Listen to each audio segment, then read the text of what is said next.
हरे कृष्णा। ओम नमो भगवते वासुदेवाय। ओम नमो भगवते वासुदेवाय। ओम अज्ञानतिमिरान्धस्य ज्ञानाञ्जनशलाकया चक्षुरुन्मीलितं येन तस्मै श्रीगुरवे नमः। नमो विष्णुपादाय कृष्णप्रेष्ठाय भूतले श्रीमते भक्तिवेदान्त स्वामिन्निति नामिने। नमस्ते सरस्वते देवे गौरवाणी प्रसादिने निर्विशेष शून्यवादी पाश्चात्य देशतारिणे। जय श्री कृष्ण चैतन्य प्रभु नित्यानंद श्री अद्वैता गदाधारा श्रीवासादि गौर भक्त वृंदा। जय श्री कृष्ण चैतन्य प्रभु नित्यानंद श्री अद्वैता गदाधारा श्रीवासादि गौर भक्त वृंदा। हरे कृष्णा कृष्णा कृष्णा हरे हरे, हरे राम राम राम हरे हरे। अथ अष्टादशोऽध्यायः मोक्षसंन्यासयोगः। अर्जुन उवाच संन्यासस्य महाबाहो तत्त्वम् इच्छामि वेदितुं, त्यागस्य च ऋषिकेश पृथक् केशिनिषूदन। श्रीभगवानुवाच काम्यानां कर्मणां न्यासं संन्यासं कवयो विदुः, सर्वकर्मफलत्यागं प्राहुस्त्यागं विचक्षणाः। त्याज्यं दोषावदित्येके कर्म प्राहुर्मनीषिणः, यज्ञदानतपः कर्म न त्याज्यम् इति चापरे। निश्चयं शृणु मे तत्र त्यागे भरतसत्तमा, त्यागो हि पुरुषा व्याघ्रा त्रिविधा सम्प्रकीर्तिता। यज्ञदानतपः कर्म न त्याज्यं कार्यमेव तत्, यज्ञदानं तपश्चैव पावनानि मनीषिणाम्। एतन्नेतु कर्माणि सङ्गं त्यक्त्वा फलानि च कर्तव्यानिति मे पार्थ निश्चितमतमुत्तमम्। नियतस्य तु सन्न्यासः कर्मणो नोपपद्यते, मोहात् तस्य परित्यागस्तामसा परिकीर्तिता। दुःखमित्येव यत् कर्म कायक्लेशाभयात् त्यजेत्, सकृत्वा राजसं त्यागं नैव त्यागफलं लभेत्। कार्यमित्येव यत् कर्म नियतं क्रियतेऽर्जुन, सङ्गं त्यक्त्वा फलं चैव सत्यागः सात्विको मतः। न द्वेष्ट कुशलं कर्म कुशलेनानुसर्जते, त्यागी सत्त्वा समाविष्टो मेधावी छिन्न संशयः। नाहि देहाभृता सख्यं त्यक्तुं कर्मण्यशेषतः, यस्तु कर्मफलत्यागी सत्यागीत्यभिधीयते। अनिष्टमिष्टमिश्रं च त्रिविधं कर्मणः फलं, भवत्यत्यागिनां प्रीत्य न तु सन्न्यासिनां क्वचित्। पञ्चैतानि महाबाहो कारणानि निबोध मे, साङ्ख्ये कृतान्ते प्रोक्तानि सिद्धये सर्वकर्मणाम्। अधिष्ठानं तथा कर्ता करणं च पृथग्विधं, विविधाश्च पृथक् चेष्टा दैवं चैवत्र पञ्चमं। शरीरवान् मनोभिर्यत् कर्म प्रारभते नरः, न्याय्यं वा विपरीतं वा पञ्चैततस्य हेतवः। तत्रैवं सति कर्तारम् आत्मानं केवलं तु यः पश्यत्यकृतबुद्धित्वान् न स पश्यति दुर्मतिः।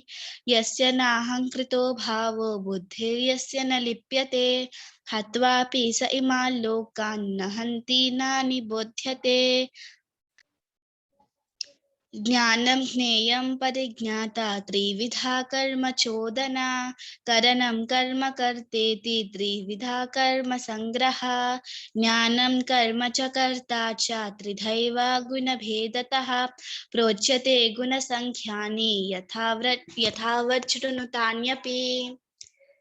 सर्वभूतेषु येनैकं भावमव्ययमीक्षते, अविभक्तं विभक्तेषु तज्ज्ञानं विद्धि सात्विकम् पृथक्त्वेन तु यज्ञानं नानाभावन् पृथग्विधान् विद्धि सर्वेषु भूतेषु तज्ज्ञानं विद्धि राजसम् यत्तु कृत्स्नवदेकस्मिन् कार्ये सक्तमहैतुकम् अतत्त्वार्थावदल्पं च तत्तामसमुदाहृतं नियतं सङ्गरहितम् अरागाद्वेषतः कृतम् अफलाप्रेप्सुना कर्म यत्तत् सात्विकमुच्यते यत्तु कामेप्सुना कर्म साहंकारेण वा पुनः क्रियते बहुलायासं तद्राजसमुदाहृतम् अनुबन्धं क्षयं हिंसाम् अनपेक्ष्य च पौरुषं मोहात् आरभ्यते कर्म यत्तत्तामसमुच्यते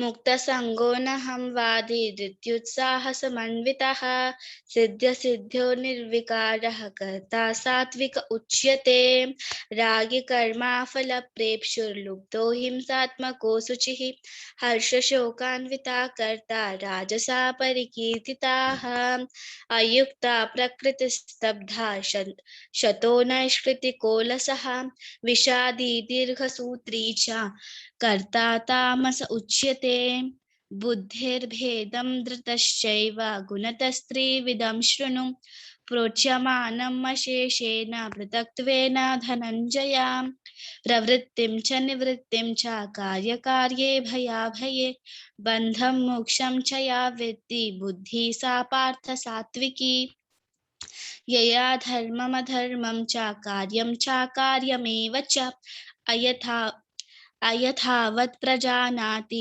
बुद्धिः सा पार्थ राजसी अधर्मं धर्ममिति या मन्यते तमसावृता सर्वार्थान् विपरीतंश्च बुद्धिः सा पार्थ तामसी तृतीयया धारयते मना प्राणेन्द्रियाक्रियः योगेन व्याभिचारिण्या धृतिः सा पार्थ सात्विकी यया तु धर्मकामार्थान् धृत्यधारयतेऽर्जुन प्रसङ्गेन फलकाङ्क्षी धृतिः सा पार्थ राजसी यया स्वप्नं भयं शोकं विषादं मदमेव च न विमुञ्चति दुर्मेधा धृतिः सा पार्थ तामसी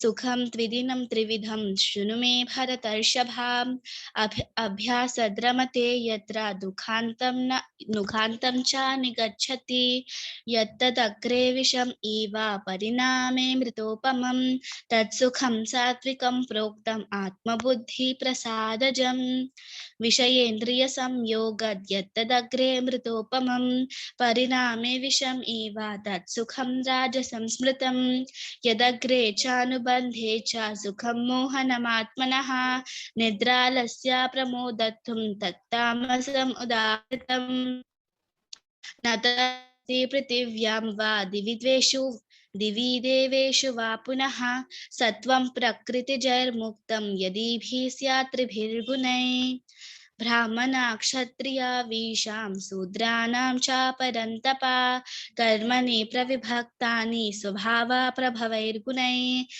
शमोदमस्तपा शौचं क्षान्तिरार्जवमेव च ज्ञानं विज्ञाननास्तिक्यं ब्रह्मकर्म स्वभावजं शौर्यं तेजो धृतिर्दाक्ष्यं युद्धे चाप्यपलायनं दानमीश्वरभावश्च क्षत्रं कर्म स्वभावजं कृषि गोरक्षवाणिज्यं वैश्यकर्म स्वभावजं परिचार्यात्मकं कर्म शूद्रयापि स्वभावजं स्वे स्वे कर्मण्यभिरतः संसिद्धिं लभते नरः स्वकर्माणि रता सिद्धिं यथा विन्दति तच्छृणु यथा प्रवृत्तिर्भूतानां येन सर्वमिदं ततं स्वकर्मणा तमभ्यर्च्य सिद्धिं विन्दति मानवा श्रेयान् स्वधर्मविगुणा परधर्मा स्वनुष्ठितात् स्वभावानियतं कर्म कुर्वन्नाप्नोति किल्बिषम् सहजं कर्म कौन्तेय सदोषमपि न त्यजेत् सर्वारम्भा हि दोषेण धूमेनाग्निरिवावृताः असक्ता बुद्धि सर्वत्र जितात्मा विगतस्पृहा नैष्कर्म्या सिद्धिं परमां सन्न्यासेनाधिगच्छति। सिद्धिं प्राप्यो यथा ब्रह्मा तथाप्नोति निबोध मे। समसेनैव कौन्तेय निष्ठा ज्ञानस्य या परा। बुद्ध्या विशुद्धया युक्तो धृत्यात्मानं नियम्य च शब्दादीन् विषयान् त्याक्त्वा रागद्वेषौ व्यदुस्य च विविक्तिसेविलाघ्वाषि यतवाक्काय मानसः ध्यानयोगापरो नित्यं वैराग्यं समुपाश्रितः अहङ्कारं बलं दर्पं कामं क्रोधं परिग्रहं विमुच्य निर्ममः शान्तो ब्रह्मभूयय कल्पते। ब्रह्मभूता प्रसन्नात्मा न शोचति न काङ्क्षति समः सर्वेषु भूतेषु मद्भक्तिं लभते परम्। भक्त्या मामभिजानाति यावन्यश्चास्मि तत्त्वतः ततो मां तत्त्वतो ज्ञात्वा विशते तदनन्तरम्। सर्वकर्माण्यपि सदा कुर्वाणो मद्व्यपाश्रयः मत्प्रसादवाप्नोति शाश्वतं पदमहम्। चेतसा सर्वकर्माणि मयि सन्न्यस्य मत्पराः बुद्धियोगमुपाश्रित्य मच्चित्ता सततं भव।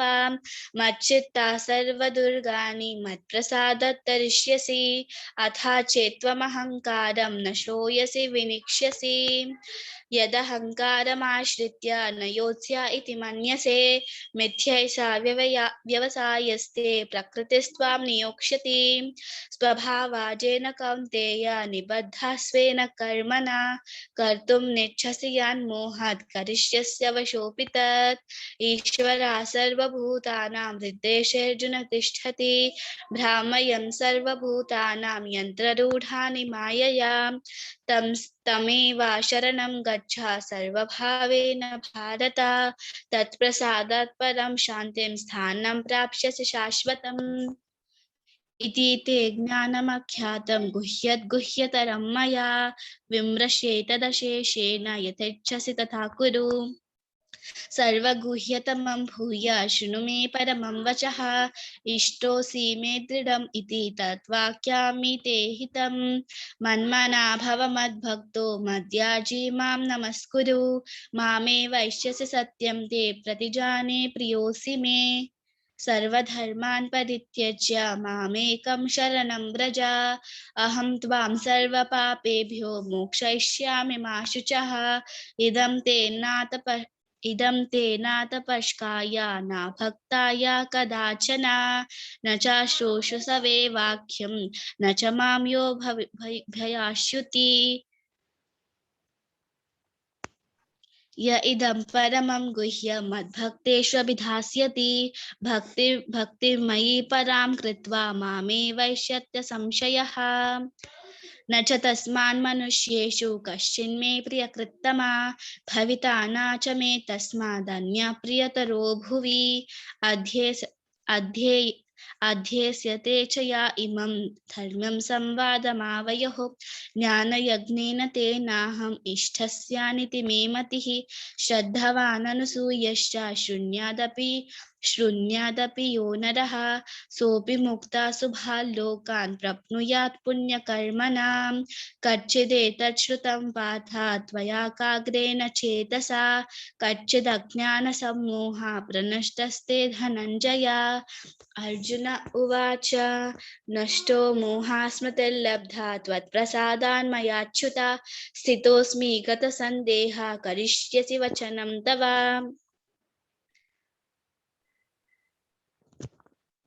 संजय उवाच इत्यहं वासुदेवस्य पार्थस्य च महात्मनः संवादमिममाश्रौषम् अद्भुतं रोमहर्षणं व्यासप्रसादात् श्रुतवान् एतद्गुह्यमहं परं योगं योगेश्वरात् कृष्णात् साक्षात् कथयता स्वयं। राजान् संस्मृत्य संवादमिदमद्भुतं केशवार्जुनयोः पुण्यं हृष्यामि च मुहुर्मुहुः। तच्च संस्मृत्य रूपमत्यद्भुतं हरे विस्मयो मे महान् राजन् हृष्यामि च पुनः पुनः। यत्र योगेश्वरा कृष्णो यत्र पार्थो धनुर्धरा तत्र श्रीर्विजयो भूतिर्ध्रुवनीतिर्मतिर्मम। ॐ तत्सदिति श्रीमद्भगवद्गीतासु उपनिषत्सु ब्रह्मविद्यायां योगशास्त्रे श्रीकृष्णार्जुनसंवादे मोक्षसंन्यासयोगो नाम अष्टादशोऽध्यायः। हरि ओम। हरे कृष्णा माता जी। हरे कृष्णा माता जी। हरे कृष्ण माता जी। हरे कृष्णा प्रभु, हरे कृष्णा। माता जी कीर्तन का वक्त हो गया। जी जी प्रभु जी, कीर्तन करना है। आप जी। करेंगे? जी माता जी आप करें। आप भी तो करते हैं प्रभु जी, नहीं? नहीं माता जी, शुभम प्रभु जी करते थे। जी जी जी प्रभु जी, छोटा सा करते हैं कुछ। कल कौन सा किया था प्रभु जी? जय श्री राधा शायद ना? जी जी जी, जय श्री राधा ही किया था। जी जी। भजहूँ रे मन श्री नंद नंदन, अभय चरण गोविंद रे। भजहूँ रे मन श्री नंद नंदन, अभय चरण गोविंद रे। दुर्लभ मानव जन्म सतसंग, तारहूँ रे भव सिंधु रे। दुर्लभ मानव जन्म सतसंग, तारहूँ रे भव सिंधु रे। सीता ताप बात बरीशन, यदि न जामिनी जागीरी। सीता ताप बात बरीशन, यदि न जामिनी जागीरी। विफल से विनु कृपण दुर्जन, कपल सुख लव लागी। विफल से विनु कृपण दुर्जन, कपल सुख लव लागी। भजहूँ रे मन श्री नंद नंदन, अभय चरण बिंद रे। अभय चरण बिंद रे। ये घन यौवन पुत्र परिजन, इके किया छे पर तीति रे। ये धन यौवन पुत्र परिजन, इके किया छे पर तीति। कमल दल जल जीवन थल मल, भजहूँ हरिपद नीति। कमल दल जल जीवन थल मल, भजहूँ हरिपद नीति।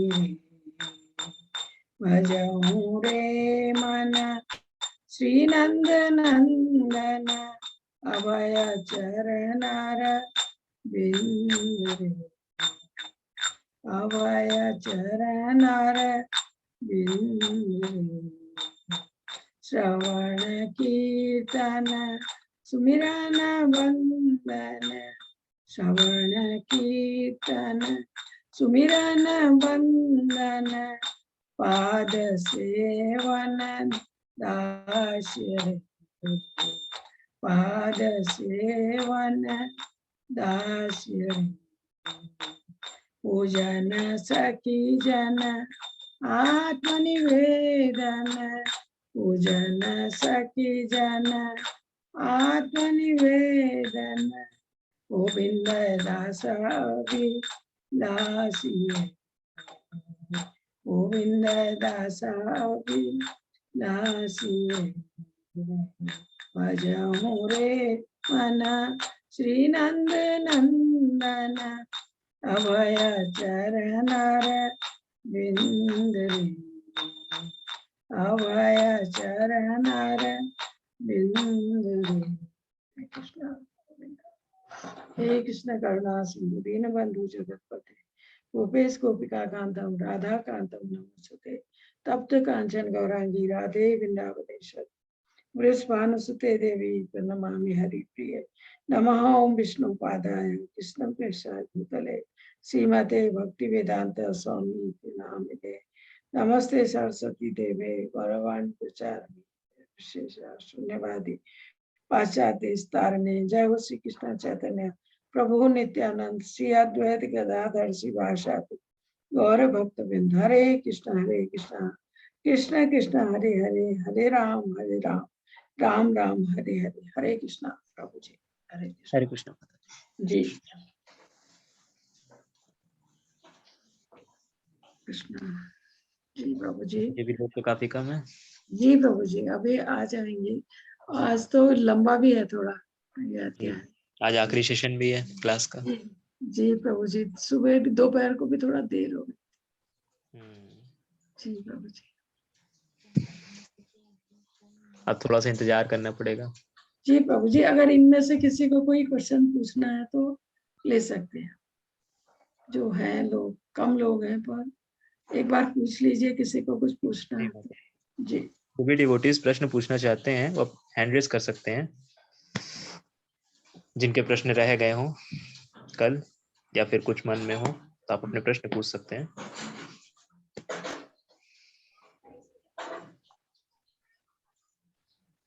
ज्योतिर्मय प्रभु जी अपना प्रश्न पूछें। हरे कृष्ण माता जी। हरे कृष्णा बोलिए माता। माता जी आपके क्लास बहुत अच्छी लगती है मुझे और जी, बहुत मिस भी करूंगी आज के बाद। माता जी थोड़ा सा दिन का है मैं 6 तारीख को फिर आ रही हूँ। जी माता जी मेरा एक क्वेश्चन था मन में। बोलिए। माता जी अब मैं नौकरी करती हूँ तो अब मेरा कोरोना की वजह से वर्क फ्रॉम होम चल रही है जी तो काम के बीच में मैं कभी कभी महामंत्र जप कर लेती हूँ तो 108 बार तो नहीं होती है लेकिन क्या ये गलत होगी? माता जी 1-2 माला तो करना चाहिए ना। नहीं मैं काम के बीच में कभी कभी मेरे मन में आ जाती है और मुंह से भी निकल जाती है तो नहीं क्या वो है? अच्छा है वो बहुत अच्छी बात है लेकिन माला लेकर भी माता जी 8 मिनट से ज्यादा नहीं लगता एक माला। जी जी नहीं मैं माला तो करूंगी लेकिन कभी कभी क्या है ना काम के बाद बीच में काम नहीं होती है तो कभी कभी मन में आ जाती है और मुंह से भी निकल जाती है तो बहुत क्या अच्छी बात है माता जी। भगवान का नाम तो कैसे भी लीजिए किसी भी तरह लीजिए बहुत अच्छी बात है पर 1-2 माला जरूर कीजिए। इस मंत्र में बहुत शक्ति है माता जी जी बहुत माता जी। जी जी जी धन्यवाद माता। हरे कृष्ण। निहारिका माता जी अपना प्रश्न पूछिए। हरे कृष्णा माता जी। हरे कृष्णा बोलिए माता। पहले तो मैं ये कहना चाहती हूँ आज इतना आनंद मिल रहा है कि हम 18वें अध्याय तक इतने अच्छे से पहुंच गए हैं। ये 18 दिनों में इतना सुकून मिला इतना कुछ सीखने को मिला जिंदगी का एक नया उद्देश्य मिल गया। इसके लिए मैं इस्कॉन मैंगलोर को और आपको बहुत धन्यवाद करना चाहती हूँ। जी माता जी आपको बहुत बहुत धन्यवाद।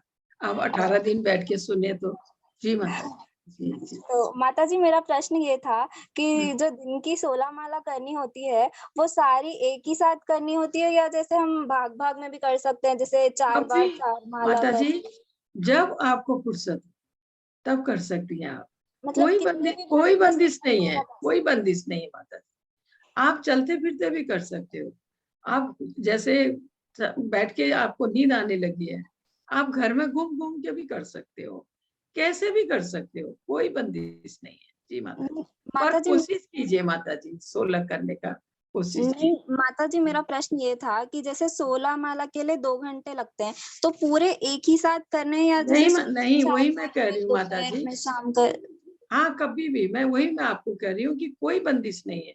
जब आपको फुर्सत हो 2 माला सुबह की फिर थोड़ा दिन में की थोड़ा शाम को की कभी भी कर सकते हैं माता जी। अच्छा जी, धन्यवाद। और हरे माता जी, मेरा एक और प्रश्न था जी कि जैसे कोई हमारे लिए कुछ बुरा बोलता है, जबकि हमने उसके लिए कुछ बुरा नहीं किया, फिर भी जी कोई हमसे चिढ़ जाते हैं, ऐसे बिना जाने भी हमारे बारे में बुरा बोलते हैं, तो जी क्या उसका असर हम पे होता है?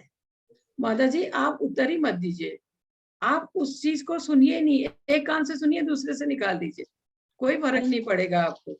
अगर आप उसको मन में लेके सोचेंगी, विचार करेंगी, आपको दुख होगा तो आपको फर्क पड़ेगा।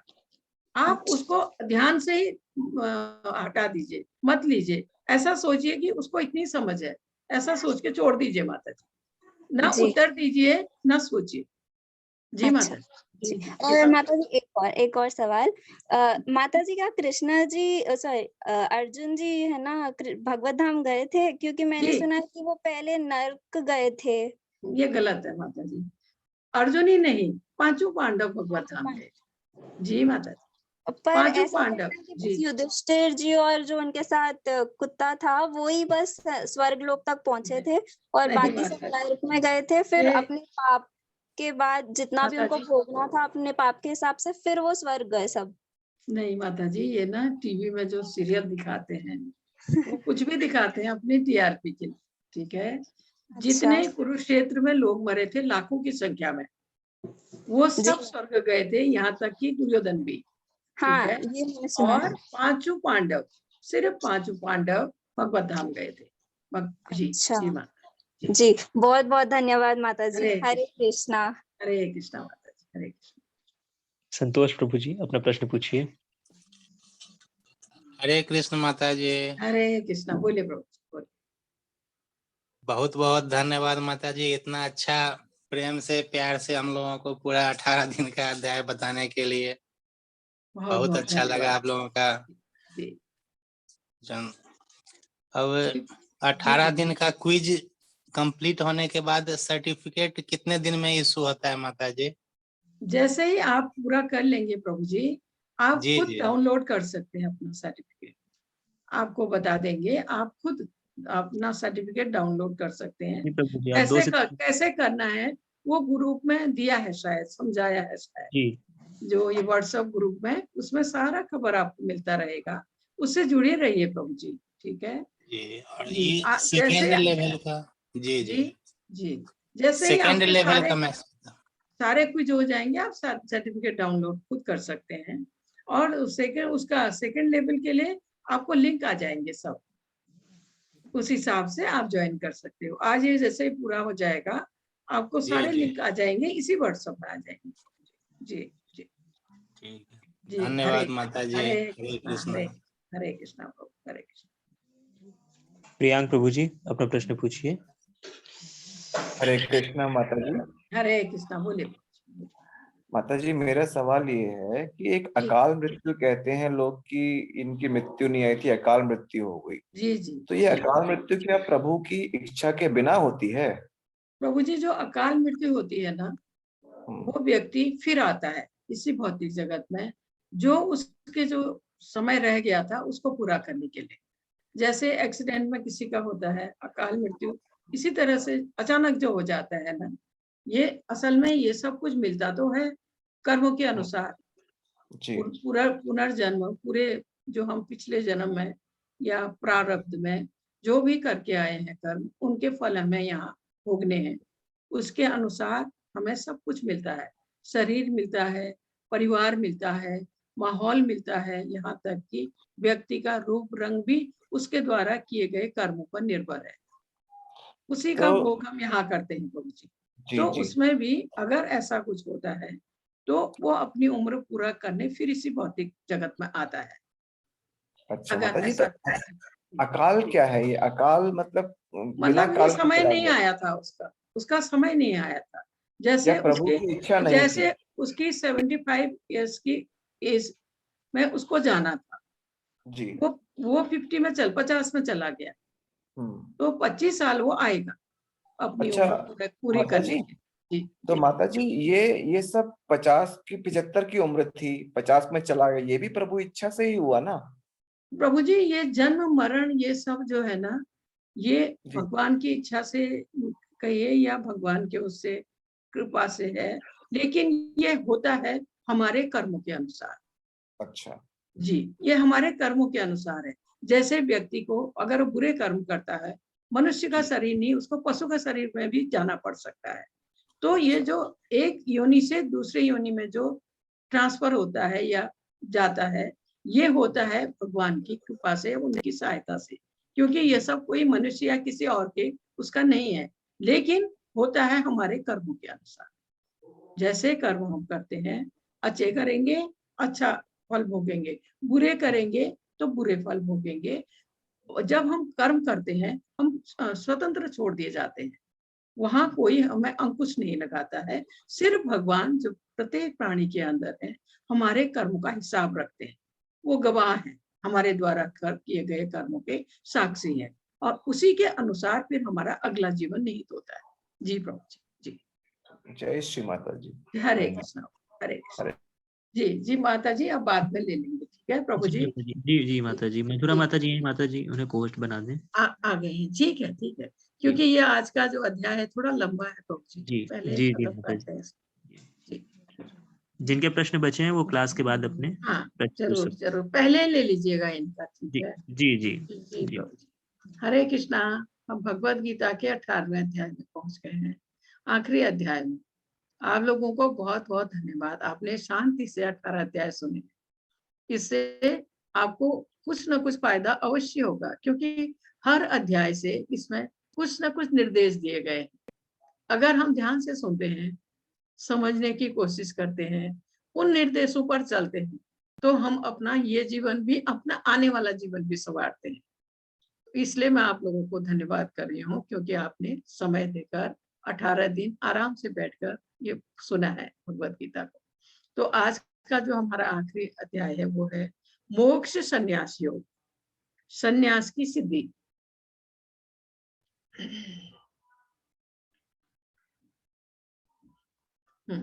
इसका जो पहला श्लोक दिया है, ये क्या करूं, अर्जुनोवाच संन्यासस्य महाबाहो तत्त्वमिच्छामि वेदितुं त्यागस्य च ऋषिकेश प्रत्यके केशिनिसूदन।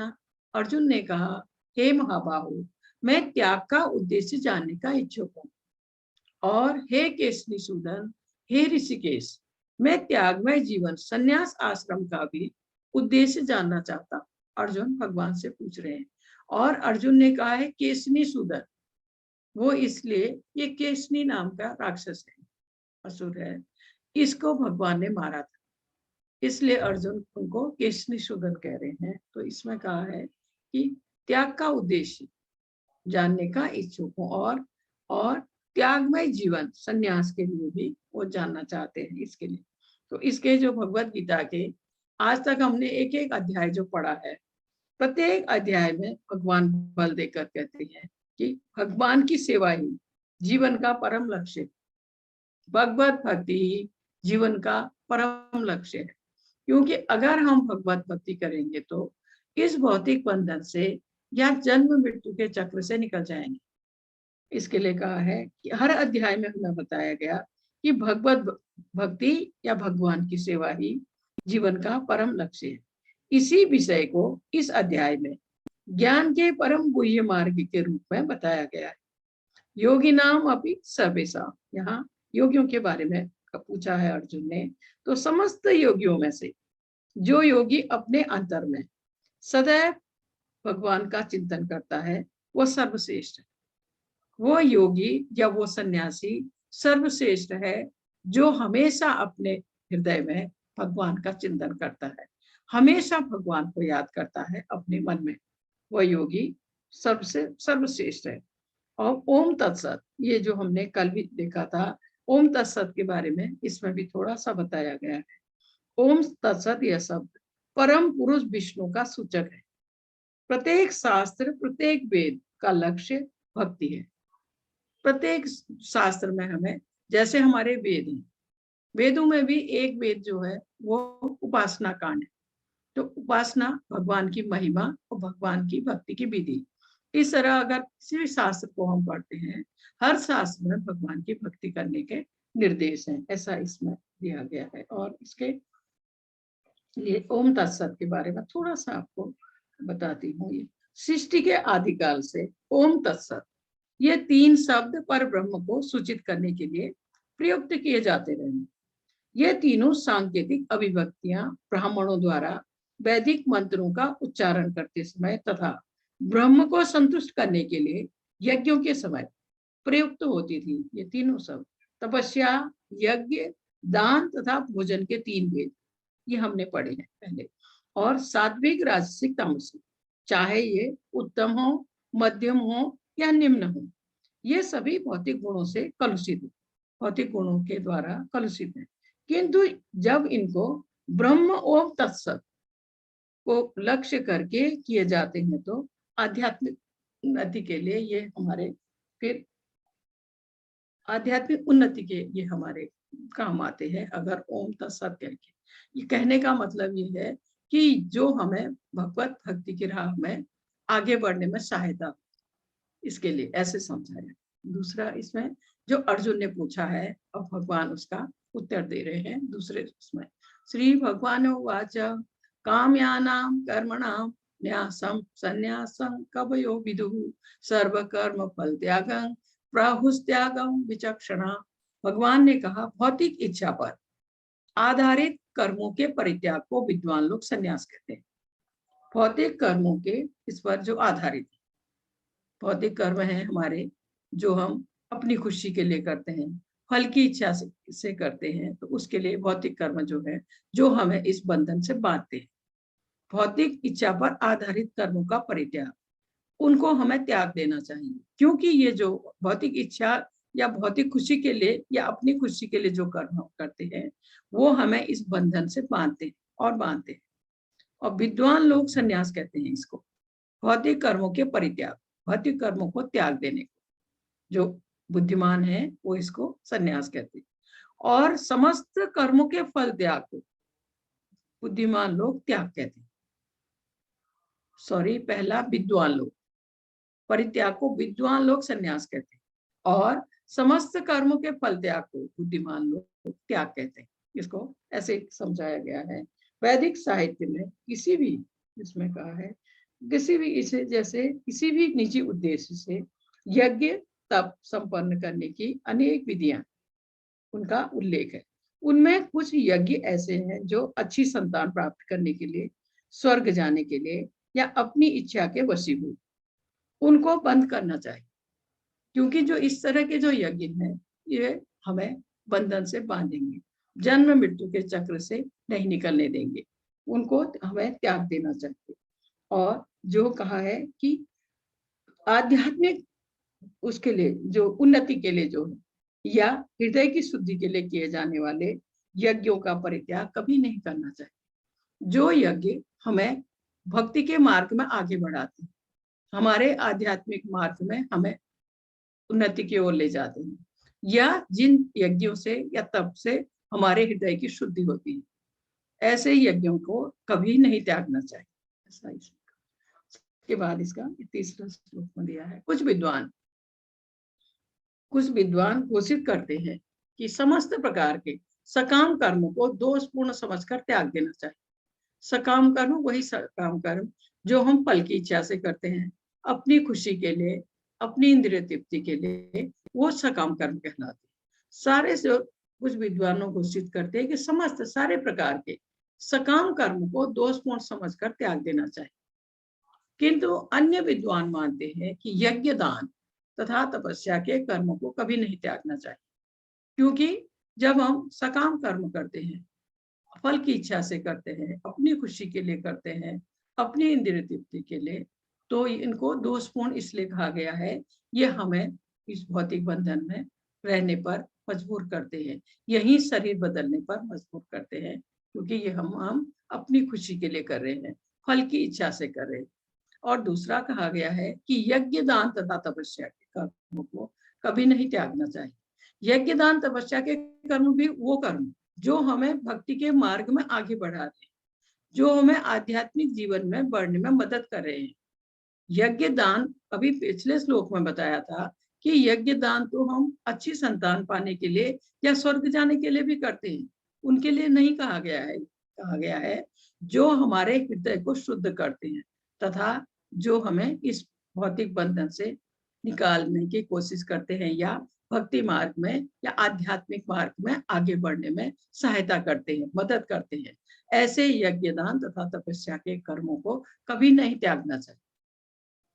इसके बाद ये 5वें श्लोक में कहा है, यज्ञ दान तपः कर्म न त्याज्यं कार्यमेव हि तत् यज्ञो दानम तपस्यैव पावनानि मनीषिणाम्।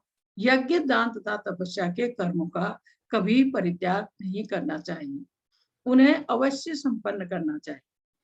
यज्ञ दान और तपस्या, निसंदेह यज्ञ दान तथा तपस्या महात्माओं को भी शुद्ध करने वाले। ये भी वही चीज यहाँ दी है, यज्ञ दान तपस्या, जो हम भक्ति के मार्ग में करते हैं, जो हम भगवान की खुशी के लिए करते हैं, उन कर्मों का कभी परित्याग नहीं करना चाहिए, उन्हें अवश्य संपन्न करना चाहिए। निसंदेह यज्ञ दान और तपस्या महात्माओं को भी शुद्ध बनाते हैं। अगर भगवान की भक्ति के मार्ग में या भगवान के लिए जब हम कर रहे हैं तो ऐसे यज्ञ दान और तपस्या महात्माओं को भी शुद्ध बनाते हैं। तो ऐसी यज्ञ दान तपस्या के कर्मों को नहीं त्यागना चाहिए, ऐसा दिया है। यहाँ यज्ञ की बात आई है तो यहाँ ये यज्ञ हो रहा है, ये है दक्ष प्रजापति। दक्ष प्रजापति है शिव जी के ससुर। इनकी पुत्री का नाम था सती। सती शिव जी से शादी करना चाहती थी, पर दक्ष को शिव जी पसंद नहीं थे। वो नहीं चाहते थे कि सत्य का विवाह शिव जी से हो, तो पर सती की जिद के आगे उन्हें झुकना पड़ा। उनकी जब बारात आई शिव जी की, तो सती की माँ जो दक्ष की पत्नी थी बेहोश हो गई। देखा कि वो तो एक बागंबर छाला पहने हैं, गले में सांप है, तो इस तरह की जो बारात उन्होंने देखी वो बेहोश हो गई थी सती की माँ। लेकिन सती का विवाह हुआ और वो चली गई कैलाश। तो उसके बाद ये जहां भी मिलते थे सभा में उसमें, तो ये दक्ष जो है कभी भी उनको शिव जी को अच्छी तरह नहीं मिलते थे, उनसे खुश नहीं थे। इस बीच में एक बहुत बड़ा यज्ञ था कहीं और, तो वहां सब लोग बैठे हुए थे। दक्ष आए तो सब लोग खड़े हो गए, लेकिन शिव जी भगवान के ध्यान में थी। शिव जी हमेशा भगवान राम के ध्यान में रहती, तो उनको पता नहीं लगा कि दक्ष आए, तो वो नहीं उठ खड़े हुए। तो दक्ष और नाराज हो गए शिव जी से, और नाराज हो शिव जी से। उसके बाद दक्ष ने एक बहुत बड़ा यज्ञ रखा। उन दिनों जब यज्ञ होते थे, पशु बलि भी होती थी, ये बहुत पहले की बात है। तो एक जगह ऐसी बनाई जाती थी जहां पशु का सिर रख के उसको सिर काट दिया जाता था। तो यहाँ और इस यज्ञ में इस दक्ष ने न सती को बुलाया न शिव जी को बुलाया, और सबको बुलाया। यहाँ देवता भी थे, सब लोग आए थे, सिर्फ शिव जी को और सती को नहीं बुलाया था। और सती को बहुत बुरा लगा, शिव जी को तो इस चीज से फर्क नहीं पड़ता। सती ने आना चाहा, शिव जी ने बहुत समझाया पर वो नहीं मानी। वो आई यहाँ, शिव जी ने अपने कुछ पार्षद उनके साथ भेज दिए, सती के साथ में भेज दिए। सती यहाँ आई, इस यज्ञ उसमें आकर भी उसका बहुत अच्छा सम्मान नहीं हुआ, सिर्फ माँ ने उनका सम्मान किया पुत्री का। सती को और बुरा लगा। तो ये जो अग्नि जल रही है, हवन हो रहा है जहाँ, सती ने इस हवन कुंड में कूदकर अपनी जान दे दी। सती भस्म हो गई इस हवन कुंड में जहां यज्ञ हो रहा था। इससे जो शिव जी के पार्षद उनके साथ आए थे, उन्हें बहुत गुस्सा आया। उन्होंने पहले इस पूरे हवन के लिए जो जगह है, लोग बैठे हैं, सब इसको तोड़ा, इसका विध्वंस किया। उसके बाद दक्ष को पकड़ा, उस जगह ले गए जहां पशु बलि के लिए जगह बननी थी। वहां दक्ष का सिर रखकर उन्होंने इसका सिर काट दिया, दक्ष का। तो जैसे शिव उसको गणेश जी को जिंदा किया गया था हाथी का सिर लगाकर, वैसे ही दक्ष को बकरी का सिर लगाकर जिंदा किया गया। ये आप देखिए, दक्ष के सिर के ऊपर बकरी का सिर लगाकर इसको जिंदा किया गया। और वो सती की मैं आपको जो बात बता रही हूँ, सती जब यहाँ हवन कुंड में भस्म हो गई थी, उसके बाद वही सती फिर पार्वती के रूप में आई। फिर उन्होंने शिव जी से विवाह किया। तो वही है, पहले सती के रूप में थी, अब पार्वती के रूप में। हरे कृष्णा। प्रभु जी क्या हुआ? अच्छा फिर करते, ठीक है। इसके बाद दिया इसका 6वां श्लोक, एतान्यपि तु कर्माणि संग त्यक्त्वा फलानि च कर्तव्यानीति मे पार्थ निश्चितं मतमुत्तमम्। इन सारे कार्यों को किसी प्रकार की आसक्ति या फल की आशा के बिना संपन्न करना चाहिए। हे प्रथापुत्र, उन्हें कर्तव्य मानकर संपन्न किया जाना चाहिए। यही मेरा अंतिम मत है। जो यज्ञ है, दान है, तप है, जो भी ऐसे कार्य है, उनसे एक तो आसक्ति नहीं रखनी है, दूसरा बिना फल की इच्छा के अपना कर्तव्य समझकर पूरा करना चाहिए, ऐसा भगवान कह रहे हैं। आशा के बिना, फल की आशा के बिना संपन्न करना चाहिए और अपना कर्तव्य समझकर, कर्तव्य मानकर संपन्न किया जाना चाहिए। भगवान कह रहे हैं ये मेरा मत है इसमें, इसलिए इसको ऐसे कहा गया है कि इसमें कि यद्यपि सारे यज्ञ शुद्ध करने वाले यज्ञ जो है, जीवन में जितने सारे यज्ञ भौतिक उन्नति के लिए, उनका परित्याग करना चाहिए। भौतिक उन्नति जो हम ये भौतिक जगत में है, अपनी खुशी के लिए आप सोचिए, जैसे स्वर्ग जाने के लिए, अच्छी संतान के लिए और शक्ति के लिए, संपत्ति के लिए, ऐसे यज्ञों को परित्याग करना चाहिए इनका। और जो भी यज्ञ आध्यात्मिक स्तर तक उठाने वाले, उनको कभी बंद नहीं करना चाहिए। जिस किसी वस्तु से कृष्ण भावनामृत तक पहुंचा जा सके, उसको प्रोत्साहन देना चाहिए। श्रीमद् भागवत में भी यह कहा गया है कि जिस कार्य से भगवत भक्ति का लाभ हो, उसे अवश्य स्वीकार करना चाहिए। और यहाँ ये देखिए, जैसे कहा ना कि कर्तव्य समझकर, ये पशु डूब रहा है और ये दोनों अपनी जान को खतरे में डालकर इसको बचा रहे हैं, अपना कर्तव्य समझकर इसकी रक्षा कर रहे हैं।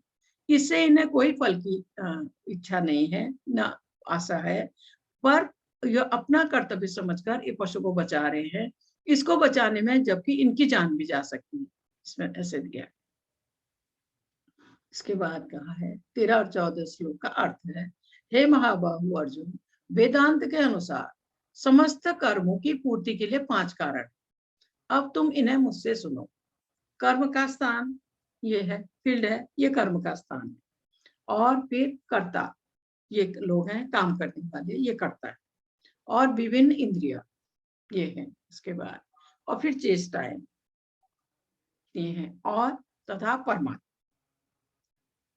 5 चीजें जो है, ये 5 कर्म के कारण है। जो भी कार्य हम करते हैं उसके ये 5 कारण, पहले कर्म का स्थान, फिर कर्ता, फिर विभिन्न इंद्रिया और चेष्टाएं, उसके बाद परमात्मा। इसमें ऐसे सब है। इसके बाद दिया अतएव जो इन 5 कारणों को न मानकर, जो 5 कारण पहले श्लोक में दिए हैं, उनको न मानकर अपने आप को ही एकमात्र कर्ता मानता है। मैंने किया सब कुछ, मैं वाला जो शब्द है, वह निश्चय ही बहुत बुद्धिमान नहीं होता है और वस्तुओं को सही रूप में नहीं देख पाता है। उसको कहा है कि उसको इतनी समझ नहीं है, वो समझता है सब कुछ मैंने किया, मेरा जो मैं जो शब्द है ना, उसके लिए कहा है ये जो 5 कारणों को न मानकर अपने आप को ही एकमात्र कर्ता मानता है, जो वह निश्चय ही बहुत बुद्धिमान नहीं होता और वस्तुओं को सही रूप में नहीं देख पाता है, ऐसा। इसके बाद दिया है ज्ञान ज्ञेय तथा ज्ञाता। ज्ञान है बुद्धि, ज्ञेय है जानने योग, ज्ञाता जो जानता है, समझता है। ये तीनों कर्म को प्रेरणा देने वाले कारण, जो भी कार्य हम करते हैं, पहले तो उसका ज्ञान, और दूसरा उसको जानने वाला, तीसरा उसका ज्ञाता जिसे ये सब पता है। कहा है ये तीनों कर्म को प्रेरणा देने वाले कारण। इंद्रियां कारण है, कर्म तथा कहाँ गया,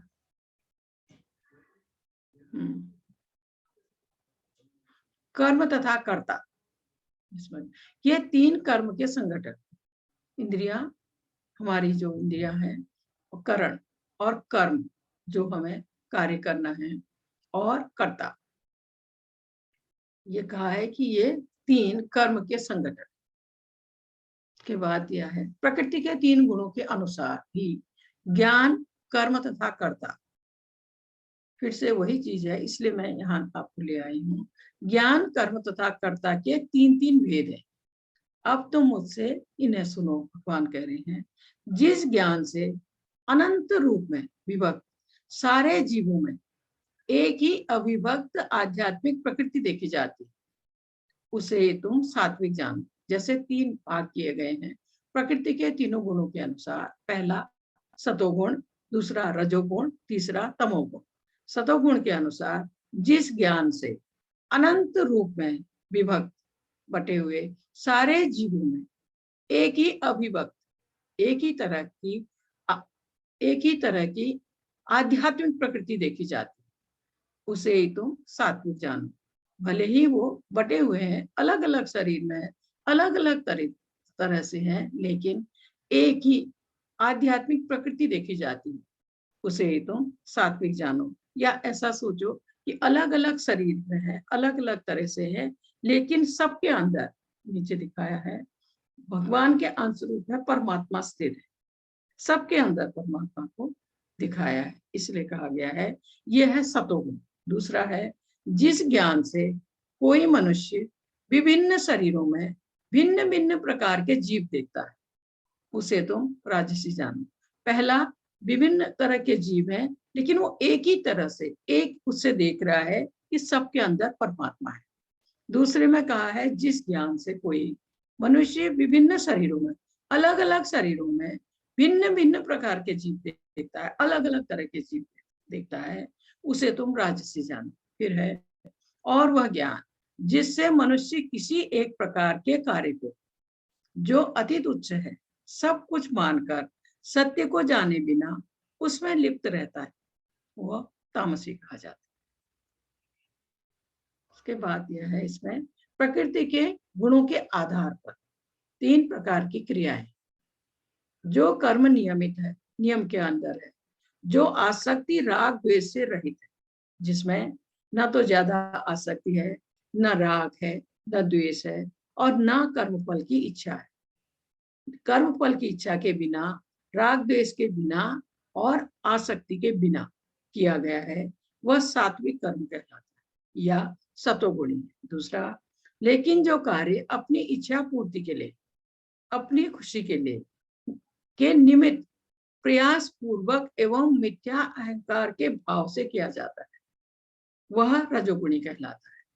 जो भी कार्य है अपनी इच्छा पूर्ति के लिए, अपनी खुशी के लिए और परिश्रम और मिथ्या अहंकार के भाव से किया जाता है, वह रजोगुणी है। उसके बाद है, जो कर्म मोहवश, मोह में डूबकर शास्त्रीय आदेशों की अवहेलना करके तथा भावी बंधन की परवाह किए बिना, मैं ये जो कर्म कर रहा हूँ, ये मुझे, इससे मुझे क्या बंधन मिलेगा या मुक्ति मिलेगी, ऐसा भान ही नहीं होता है तमोगुणी को। तो उसमें कहा है, भावी बंधन की परवाह किए बिना हिंसा अथवा अन्य को दुख पहुंचाने के लिए किया जाता है, क्योंकि तमोगुण में ही व्यक्ति हिंसा भी करता है, दूसरों को दुख भी देता है, और उसको उसके रिजल्ट की या उसके फल की कोई चिंता नहीं है, उतना उसको ज्ञान ही नहीं है, वह तामसी कहलाता है। इसके बाद प्रकृति के गुणों के आधार पर 3 प्रकार के श्रमिक इसमें दिए हैं। जो व्यक्ति भौतिक गुणों के संसर्ग के बिना अहंकार रहित संकल्प तथा उत्साह पूर्वक अपना कर्म करता है, वह सफलता अथवा असफलता में अविचलित रहता है, वह सात्विक कर्ता कहलाता है। भौतिक गुणों के संसर्ग के बिना, भौतिक गुणों से वो ऊपर उठ चुका है सतोगुणी व्यक्ति, और अहंकार नहीं है उसमें, क्योंकि जब सतोगुण में व्यक्ति होता है उसमें संयम होता है, संयम होता है, उसमें सहन शक्ति होती है, तो इसके लिए कहा है, और उसमें ये अपनी इंद्रियों को बस में कर चुका होता है, इसलिए उसमें अहंकार नहीं है। और संकल्प, एक दृढ़ संकल्प का तथा उत्साह पूर्वक, एक संकल्प के साथ, उत्साह के साथ अपना कर्म करता है, और सफलता मिले या असफलता वो विचलित नहीं रहता है, वह सात्विक कर्ता कहलाता है। और दूसरा, लेकिन वह कार्य करता जो अपने श्रम के फल से जुड़ा हुआ है और फल चाहता है, जो कार्य कर रहा है वो फल के लिए पहले सोचता है, और जो जोश से उसका आनंद भी लेना चाहता है, उस फल का सुख भोगना चाहता। जो लालची है, ईर्ष्यालु है और अपवित्र है, उसमें लालच भी है, ईर्ष्या भी है, अपने को शुद्ध भी नहीं रखता है और खुशी और संकट से आगे बढ़ता है। ऐसे कार्यों से उसे कभी खुशी मिलती है, कभी तकलीफ मिलती है। जो उसकी प्रवृत्ति में एक कार्यकर्ता रजोगुणी कहलाता है। ऐसा कार्यकर्ता जो है वो रजोगुणी है। तीसरा, जो कर्ता सदा शास्त्रों के आदेशों के विरुद्ध कार्य करता है, क्योंकि तमोगुणी व्यक्ति शास्त्रों को नहीं मानता। जो भौतिकतावादी, हठी है, कपटी है तथा अन्यों का अपमान करने में पटु है, ये गुण है उसके। दूसरों को तकलीफ देना, उनका मजाक बनाना, उन पर हंसना, ये उसके गुण है तमोगुणी के। और तथा जो आलसी है, वो आलसी भी है, सदैव खिन्न तथा काम करने में दीर्घ सूत्री, वो कभी खुश नहीं रहता। कार्य करने में दीर्घ सूत्री का मतलब है धीरे धीरे कार्य करता है। जैसे वो आज कहेगा आपको कि आज आपका काम हो जाएगा, 3-4 दिन बाद आप पूछेंगे वो नहीं किया होगा उसने, दीर्घ सूत्री, और वह तमोगुणी कहलाता है।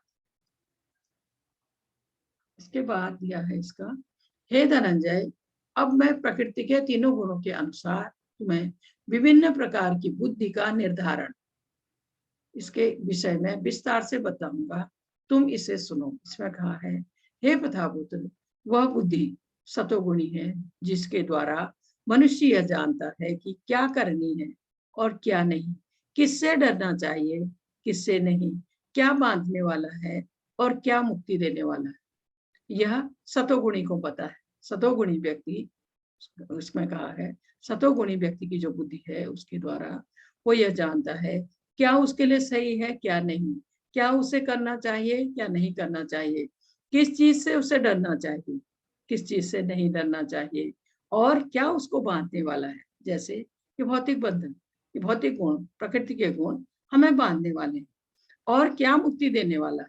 भगवत भक्ति करेंगे तो इनसे मुक्त हो सकते हैं। यह ज्ञान होता है सतोगुणी व्यक्ति को। उसके बाद, हे प्रथापुत्र, जो बुद्धि धर्म तथा अधर्म, करणीय तथा अकरणीय कर्म में भेद नहीं कर पाती, वह राजसी। और जो रजोगुणी व्यक्ति है वो ये नहीं समझ पाता है कि धर्म क्या है, अधर्म क्या है, क्या उसे करना चाहिए, क्या नहीं करना चाहिए, और कर्म में भेद नहीं कर पाता, वह राजसी। ऐसी बुद्धि रजोगुणी। उसके बाद, जो बुद्धि मोह तथा अंधकार के वशीभूत होकर मोह में है, अंधकार में है, अधर्म को धर्म और धर्म को अधर्म मानती है, उल्टा है बिल्कुल, अधर्म को धर्म मानता है, धर्म को अधर्म मानता है, और सदैव विपरीत दिशा में प्रयत्न करती है, वह तामसी है। इसके बाद यह प्रकृति के 3 गुणों के आधार 3 प्रकार के निर्धारण। इसमें कहा है, हे पार्थ, वह निश्चय जो अटूट है, जो योग साधना द्वारा निरंतरता के साथ इस प्रकार मन, जीवन और इंद्रियों के कार्यों को नियंत्रित करता है, सात्विक तरीके में। निश्चय, अटूट, एक प्रतिज्ञा कि मुझे भगवत भक्ति करनी है, योग साधना द्वारा निरंतरता के साथ धीरे धीरे भगवत भक्ति के द्वारा आगे बढ़ रहा है भगवान की भक्ति के राह में। इस प्रकार मन, जीवन, इंद्रिया उसके बस में, उसने अपने इंद्रियों को बस में कर लिया है, उसका जीवन इंद्रिय कार्यों को नियंत्रित करता है, और सात्विक तरीके में वो है, ये सतोगुण के लिए कहा है। उसके बाद, लेकिन हे अर्जुन, जिस धृति या जिस निश्चय से मनुष्य धर्म, अर्थ तथा काम के फलों में लिप्त बना रहता है, वह राजसी। क्योंकि जो रजोगुणी व्यक्ति है या रजोगुणी जो निश्चय धृति है, वो इस भौतिक जगत का सुख भोगना चाहता है, वो अब तृप्ति चाहता है, अपने घर परिवार के बीच में रहकर वो तृप्ति चाहता है, अपने इंद्रिय भोग में लगा रहना चाहता है, उसके लिए कहा ये राजसी। इसके बाद तीसरा है, हे पार्थ, जो धृति निश्चय, जो निश्चय स्वप्न, भय, शोक, विषाद तथा मोह के परे नहीं जाते।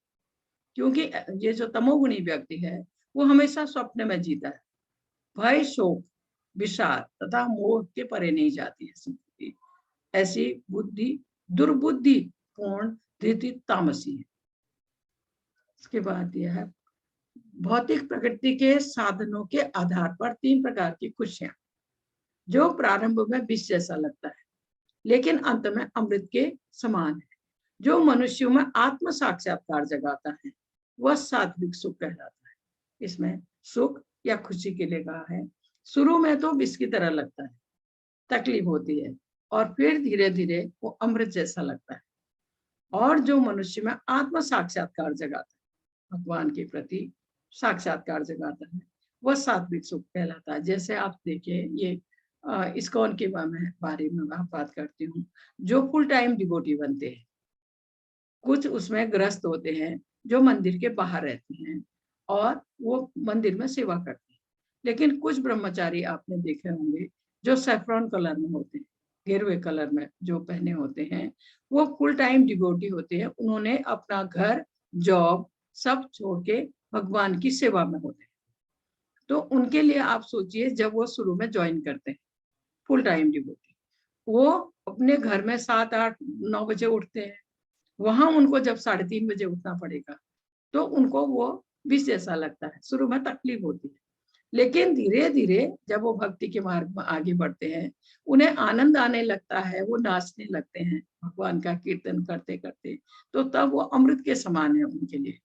और जो मनुष्य में आत्म साक्षात्कार जगाता है, क्योंकि वो भगवान की भक्ति कर रहे हैं, भगवान की भक्ति के राह में आगे बढ़ रहे हैं, कहा है वह सात्विक सुख कहलाता है। ऐसा सुख जो है सात्विक है। जो सुख इंद्रियों द्वारा उनके विषयों के संसर्ग से प्राप्त होता है और प्रारंभ में अमृत तुल्य तथा अंत में विष तुल्य लगता है, वह रजोगुणी कहलाता है। क्योंकि जो रजोगुणी व्यक्ति है वो इंद्रिय सुख भोगना चाहता है। इस सुख को भोगने के उसमें कभी उससे गलती भी होती है। गलती हो गई तो फिर उसको सजा का समय आता है। तो पहले तो उसको अमृत लगता है, लेकिन जब दंड की बारी आती है, सजा की बारी, तब उसको यह विष तुल्य लगता है। यह रजोगुणी कहलाता है। इसके बाद है तथा जो सुख आत्म साक्षात्कार के प्रति अंधा है, उसको पता ही नहीं है भगवान क्या है, आत्मा क्या है, ये सब उसको पता ही नहीं है। उसके लिए जो प्रारंभ से लेकर अंत तक मोह कारक है, मोह में डूबा रहता है। और जो निंद्रा ज्यादा सोता है, आलसी है और मोह से उत्पन्न होता है, वह तामसी कहलाता है। के बाद दिया है प्रकृति के गुणों के आधार पर 4 प्रकार के आश्रम। ये 4 प्रकार के आश्रम जो दिए हैं, एक तो है ब्रह्मचर्य, गृहस्थ, वानप्रस्थ, संन्यास। दूसरा है ब्राह्मण, क्षत्रिय, वैश्य, शूद्र।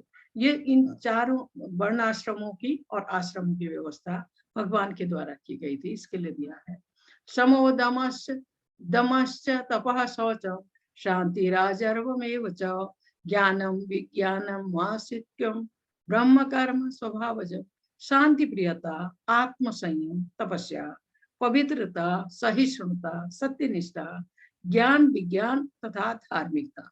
ये सारे स्वाभाविक गुण हैं जिनके द्वारा ब्राह्मण कर्म करते हैं। ब्राह्मण, क्योंकि जो सतोगुण की तुलना की गई है वो ब्राह्मण से की गई, तो इसमें क्योंकि ब्राह्मण शांत होता है, उसमें आत्म संयम आ जाता है, संयम आ जाता है उसमें, और तपस्या करते हैं, भगवान की भक्ति कर रहे हैं, पवित्र रखता है अपने को अंदर और बाहर से, सहिष्णु है, दयालु है, सत्यनिष्ठा है, वो सच बोलता है, और ज्ञान विज्ञान, उसने शास्त्रों को पढ़ा है इसलिए उसको ज्ञान है, और भगवत भक्ति कर रहा है इसलिए धार्मिकता है। ये सारे स्वाभाविक गुण जिसके द्वारा ब्राह्मण कर्म करते हैं। उसके बाद दिया है शौर्यम तेजो धृतिदाक्ष्यम युद्धे चापलायनम दानमीश्वर भावस्य शास्त्र कर्म स्वभावजम। इसमें वीरता, शक्ति, संकल्प, दक्षता, धर्म, युद्ध में धैर्य, उदारता तथा नेतृत्व, ये क्षत्रियों के स्वाभाविक गुण। वीरता, क्योंकि क्षत्रिय को वीर होना, शक्ति और शक्तिशाली, वो उसको युद्ध करना है, उसको शासन करना है क्षत्रिय को। संकल्प और दक्षता, क्योंकि वो दक्ष होगा, योग्य होगा तो ही वो शासन कर पाएगा। युद्ध में धैर्य, उसको युद्ध करना है। इसमें उदारता, दयालु, और नेतृत्व, एक जैसे होता है ना कि नेतृत्व को संभालने वाले कम लोग होते हैं, तो ये क्षत्रिय के लिए कहा गया है।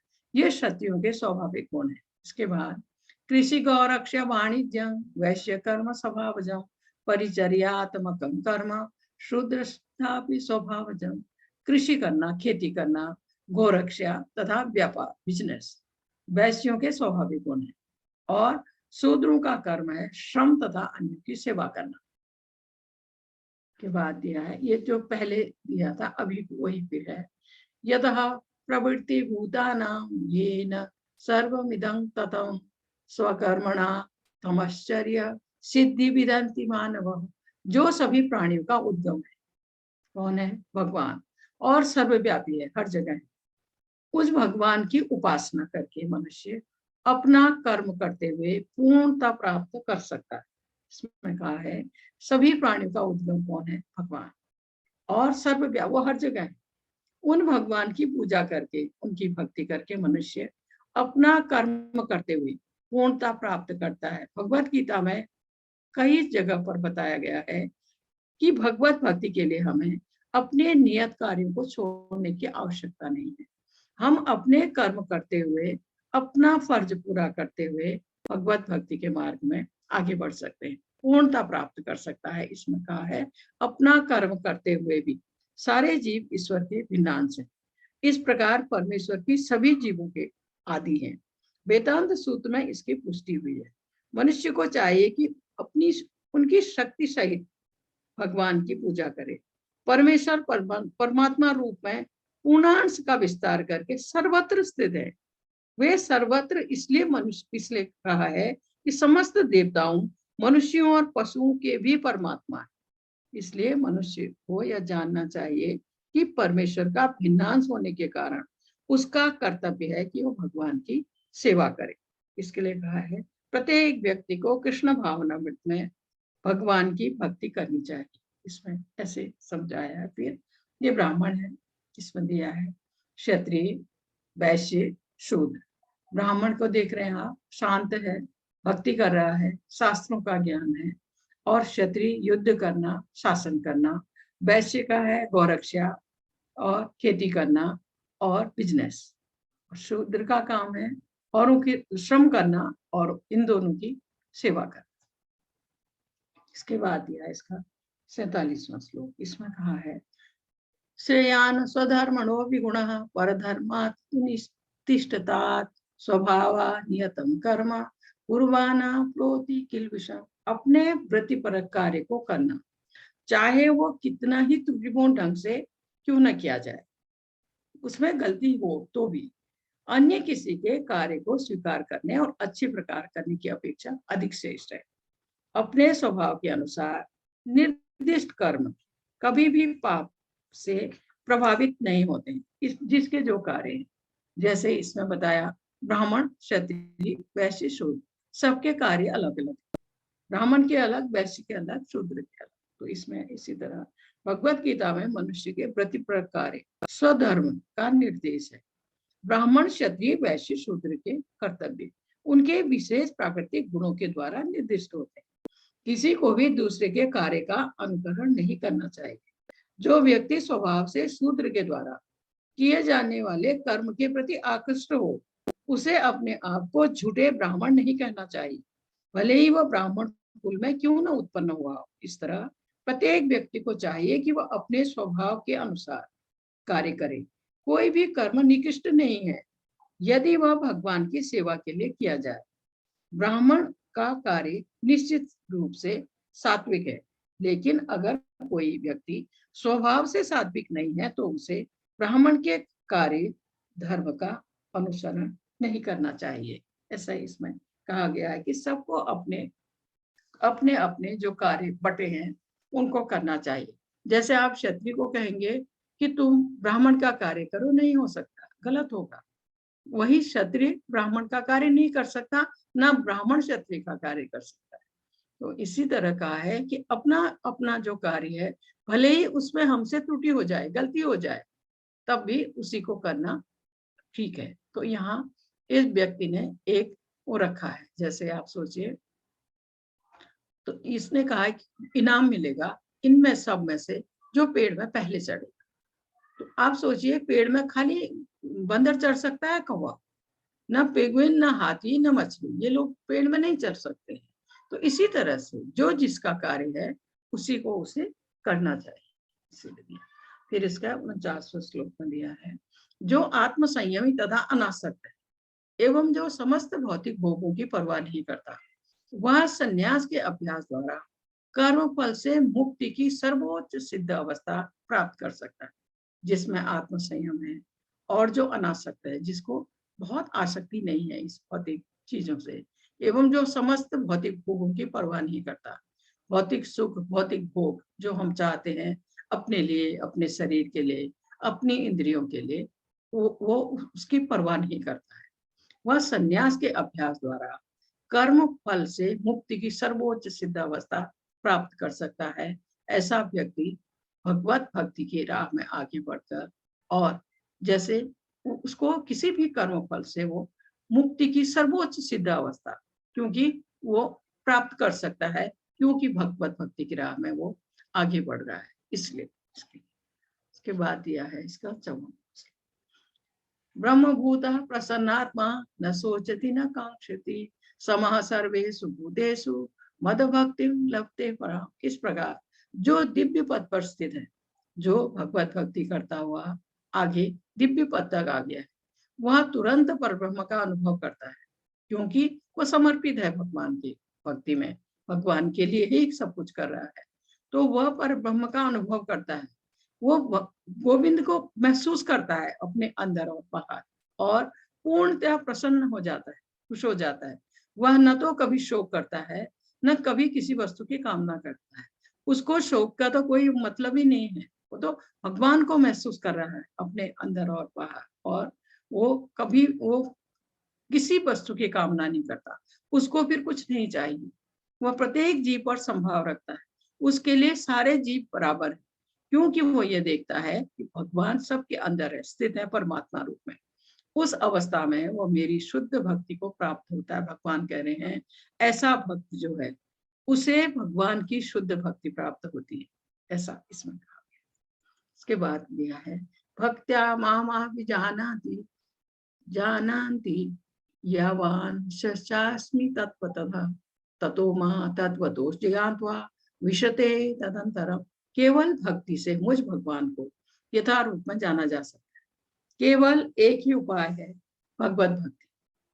भगवान की भक्ति से ही हम भगवान को जान सकते हैं, और कोई कृत्रिम उपाय नहीं। जब मनुष्य ऐसी भक्ति से मेरे पूर्ण भावना में होता है, तो वह वैकुंठ जगत में प्रवेश कर सकता है। भगवान कह रहे हैं मेरे धाम में वही भक्त आ सकता है जो पूरी तरह पूर्ण भावना भावित हो, पूरी तरह कृष्ण भावना भावित, और पूरी तरह भगवान की भक्ति कर रहा है। जो कुछ कर रहा है भगवान के लिए, जो कुछ कर रहा है उनकी खुशी के लिए। जिस भक्त का एक एक क्षण भगवान की खुशी में, भगवान की भक्ति में, भगवान की सेवा में जाता है, वही भक्त अंत में भगवान के वैकुंठ जगत में प्रवेश करता है। भगवत धाम वही भक्त पहुंचता है जो पूरी तरह समर्पित है भगवान के चरण। ये भगवान का धाम यहाँ दिखाया है इसमें। इसके बाद दिया है इसका 56वां श्लोक। इसमें कहा गया है सर्वकर्मणापि सदा कुर्वाणो मदपाश्रयः मत्प्रसादात् वाप्नोति शाश्वतं पदम अपव्ययम्।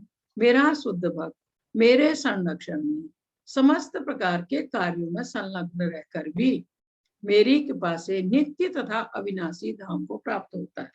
इसमें कहा है इसमें कि परमेश्वर के संरक्षण में भौतिक कलमश से रहित होने के लिए शुद्ध भक्त परमेश्वर या उनके प्रतिनिधि स्वरूप गुरु के निर्देशन पर, उसमें कहा है कर्म करता है। गुरु के निर्देशन में वह सदा 24 घंटे 100% परमेश्वर के निर्देशन में कार्यों में संलग्न रहता है भगवान की भक्ति में। ऐसे भक्त पर जो कृष्ण भावना में रत रहता है, भगवान उस पर अत्यंत दयालु होते हैं। वह समस्त कठिनाइयों के बावजूद अंततः दिव्य धाम या कृष्ण लोक को प्राप्त होता है। भगवान का ऐसा भक्त भले ही कैसी कठिनाई हो, लेकिन वो भक्ति के पथ से विचलित नहीं होता है। वो पूरी तरह से भगवान की भक्ति में लगा रहता है। हाँ, एक एक क्षण भगवान की भक्ति के लिए वो करता है। उसका वो एक क्षण भी, एक मिनट भी बर्बाद नहीं करता है। कभी उनके लिए भोग बनाता है, कभी अभिषेक करता है, कभी उनका श्रृंगार करता है, कभी वो भगवत नाम का जप करता है, भगवत गीता भागवतम पढ़ता है, उसका सुबह 3:30 बजे से रात तक एक एक क्षण भगवान की भक्ति में जाता है।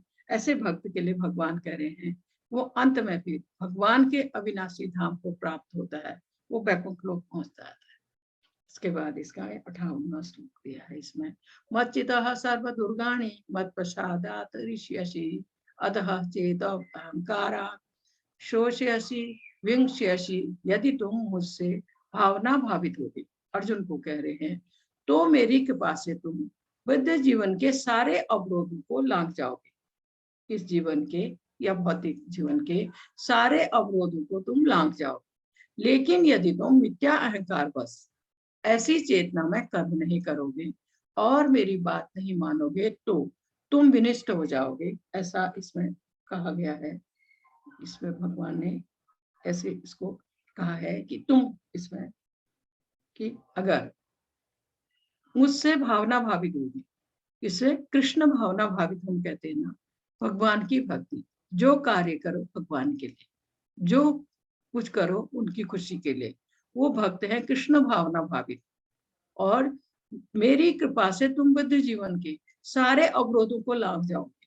अगर तुम कृष्ण भक्ति में लीन हो, कृष्ण भावना भावित भक्त होकर भगवान की भक्ति कर रहे हो, तो इस जीवन के इस बंधनकारी जीवन के, बद्ध जीवन मतलब बंधनकारी जीवन जिसमें हम हैं, उसके सारे अवरोधों को लांघ जाओगे या इस बंधन को काट के निकल जाओगे। लेकिन यदि तुम मिथ्या अहंकार बस ऐसी चेतना में कर्म नहीं करोगे, मिथ्या अहंकार के वशीभूत होकर अगर तुम भक्ति के मार्ग में आगे नहीं बढ़ोगे, तो मेरी बात नहीं सुनोगे तो विनिष्ट हो जाओगे। ऐसा कहा गया इसमें इसके लिए।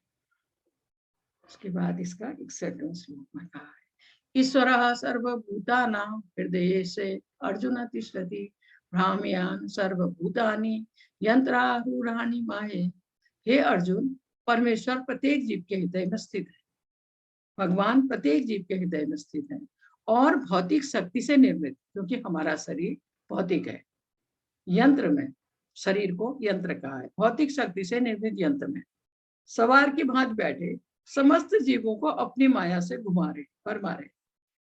हमारे शरीर के अंदर आत्मा भी है, परमात्मा भी है। वो दोनों दिव्य हैं, वो कभी नष्ट नहीं होने वाले। लेकिन हमारा शरीर एक क्षण है, दूसरे क्षण नहीं है। ये शरीर भौतिक शक्ति से निर्मित है और कभी भी नष्ट होने वाला है। भगवान इसमें परमात्मा और आत्मा दोनों बैठे हुए हैं, सवार की भांति इसमें बैठे हुए हैं, दोनों हैं। और समस्त जीवों को अपनी माया से घुमा रहे हैं या भरमा रहे हैं, क्योंकि कार्य कर रही है उनकी माया शक्ति। और जो 3 गुण के फेर में हम हैं, सतोगुण रजोगुण तमोगुण, वो इनकी माया शक्ति के अंदर में। और ये यहाँ ऐसे भी समझाया है, 2 पक्षियों का उदाहरण देकर, ये है परमात्मा, ये है आत्मा। और इस पेड़ में फल लगे हुए हैं। ये जो आत्मा रूपी पक्षी है, ये फलों को खा रहा है और भगवान देख रहे हैं। इसी प्रकार जैसे जैसे कर्म हम करते हैं, अच्छे या बुरे, परमात्मा देखते हैं, उसका हिसाब रखते हैं। अच्छे कर्म हम करेंगे, हमको अच्छे फल मिलेंगे, बुरे करेंगे तो बुरे मिलेंगे। उन्हीं कर्मों के अनुसार हमारा अगला जीवन निहित होता है, जिसके की गवाह और साक्षी हैं भगवान परमात्मा। और आत्मा यहाँ कर्म करने के लिए स्वतंत्र है। जैसे हम कहते हैं ना कि भगवान रोकते क्यों नहीं है जब हम गलत करते हैं। उसको, आत्मा को या मनुष्य को स्वतंत्रता है, वो जैसे चाहे करे, लेकिन उसका हिसाब रखते हैं परमात्मा। ऐसा है। उसके बाद इसका 62वां श्लोक दिया है, तमेव शरणं गच्छ सर्वभावेन भारत तत्पश्चात् पराम शांतिं स्थानं प्राप्स्यसि शाश्वतम्। हे भारत, सब प्रकार से उसी की शरण में जाओ, उसकी कृपा से तुम परम शांति को तथा परम नित्य धाम को प्राप्त करोगे। भगवान कह रहे हैं अर्जुन को कि तुम भगवान की शरण में जाओ, भगवान की भक्ति करो, उनकी कृपा से तुम परम शांति तथा परम नित्य धाम को प्राप्त करोगे। नित्य धाम भगवत धाम। तुम उनकी शरण में जाओ, शरणागत हो जाओ भगवान को और उनकी भक्ति करो, उसी से तुमको शांति तथा परम नित्य धाम भगवत धाम प्राप्त होगा, प्राप्त करोगे। यहाँ दिखाया है जगन्नाथ जी। ये जब जगन्नाथपुरी में पुरी में जब यात्रा निकलती है, रथ यात्रा, जुलाई के महीने में रथ यात्रा निकलती है, तो तीनों मूर्तियां जो अंदर है, जगन्नाथ जी, सुभद्रा, बलिभद्र, तीनों मूर्तियां बाहर आती हैं और एक हफ्ते के लिए गुंडीचा मंदिर जाती हैं, जो कुछ किलोमीटर दूरी पर है। गुंडीचा मंदिर वो भगवान का मौसी का घर है। तो ये एक हफ्ते के लिए तीनों मूर्तियां मंदिर से बाहर आती हैं और सुंदर रथ सजे रहते हैं बाहर, उनमें बैठकर ये तीनों मूर्तियों को गुंडीचा मंदिर ले जाया जाता है। चैतन्य महाप्रभु जब वहां रहते थे जगन्नाथपुरी में, तो गुंडीचा मंदिर की सफाई उन्होंने अपने हाथों से की है, चैतन्य महाप्रभु ने। और ये आप देख रहे हैं जो राजा है वहां का, वो सोने की झाड़ू से आगे आगे साफ करता जाता है और पीछे पीछे भक्त मूर्ति को लाकर रथ में बिठाते हैं। तीनों मूर्तियों को रथ में रख के फिर ये रथ यात्रा निकलती है। इसके बाद इसका ये 63वां श्लोक दिया है। इति ते ज्ञान आख्यातम गुह्याद गुह्यतरम मया विमर्शयेत दशेषेण यथेच्छसि तथा कुरु। इस प्रकार मैंने तुम्हें गुह्यतर ज्ञान बतला दिया है, इस पर पूरी तरह से मनन करो, तब जो चाहो सो करो। भगवान अर्जुन को कह रहे हैं, हर प्रकार से मैंने तुम्हें ज्ञान दिया, आत्मा का ज्ञान दिया, भगवान का ज्ञान दिया, भगवत भक्ति का ज्ञान दिया और गोपनीय से गोपनीय ज्ञान तुम्हें बता दिया है। अब इस पर तुम पूरी तरह से मनन करो, सोचो, विचार करो, उसके बाद जो तुमको ठीक लगे सो करो, तब तुम जो चाहो सो करो। भगवान कह रहे हैं, मैंने हर तरह से तुम्हें समझा दिया है, हर तरह से मैंने गोपनीय से गोपनीय ज्ञान भी मैंने तुम्हें दे दिया है। अब तुम पूरी तरह से सोचो, मनन करो, तब जो तुम्हें ठीक लगता है वो करो। उसके बाद यह है इसका 65वां श्लोक। मन मना भाव मत भक्तो मदाजीमान नमस्कुरु मामे वैश्य सत्यं ते प्रतिजाने प्रियो असि में। इसमें कहा गया है कि सदैव मेरा चिंतन करो, मेरे भक्त बनो, मेरी पूजा करो, मुझे नमस्कार करो। इस प्रकार तुम निश्चित रूप से मेरे पास आओगे।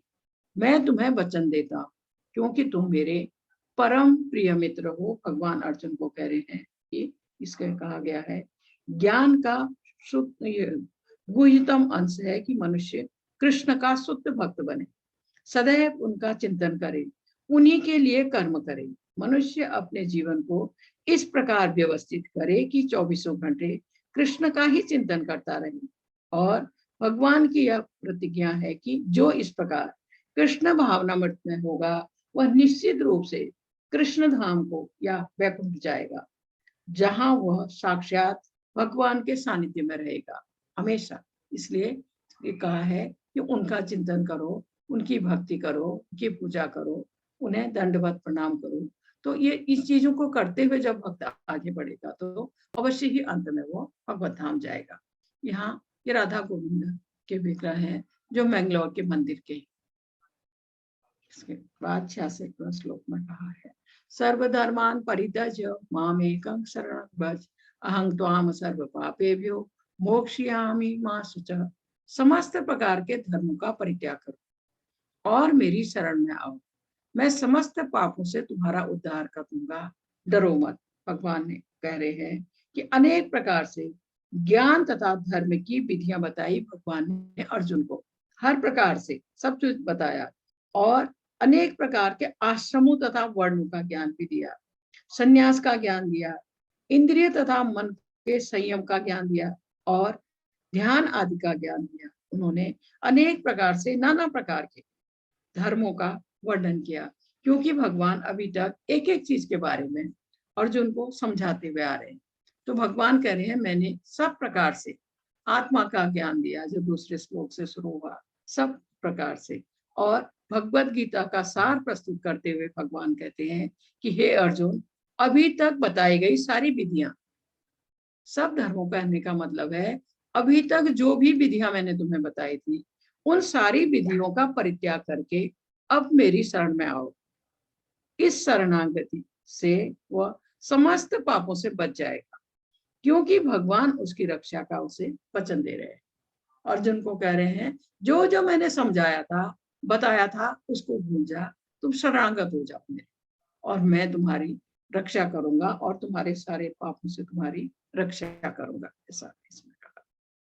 उसके बाद इसका 17वां श्लोक दिया, इदं ते न तपस्काय न भक्त्याय कदाचन न चाक्षुषुषवे वाच्यम न च मायो अभय सूयति। यह गुह्य ज्ञान उनको कभी न बताया जाए, भगवत गीता का यह गोपनीय ज्ञान जो न तो संयमी है, न एकनिष्ठ है, न भक्ति में रत है, न ही उसे जो भगवान से द्वेष करता हो।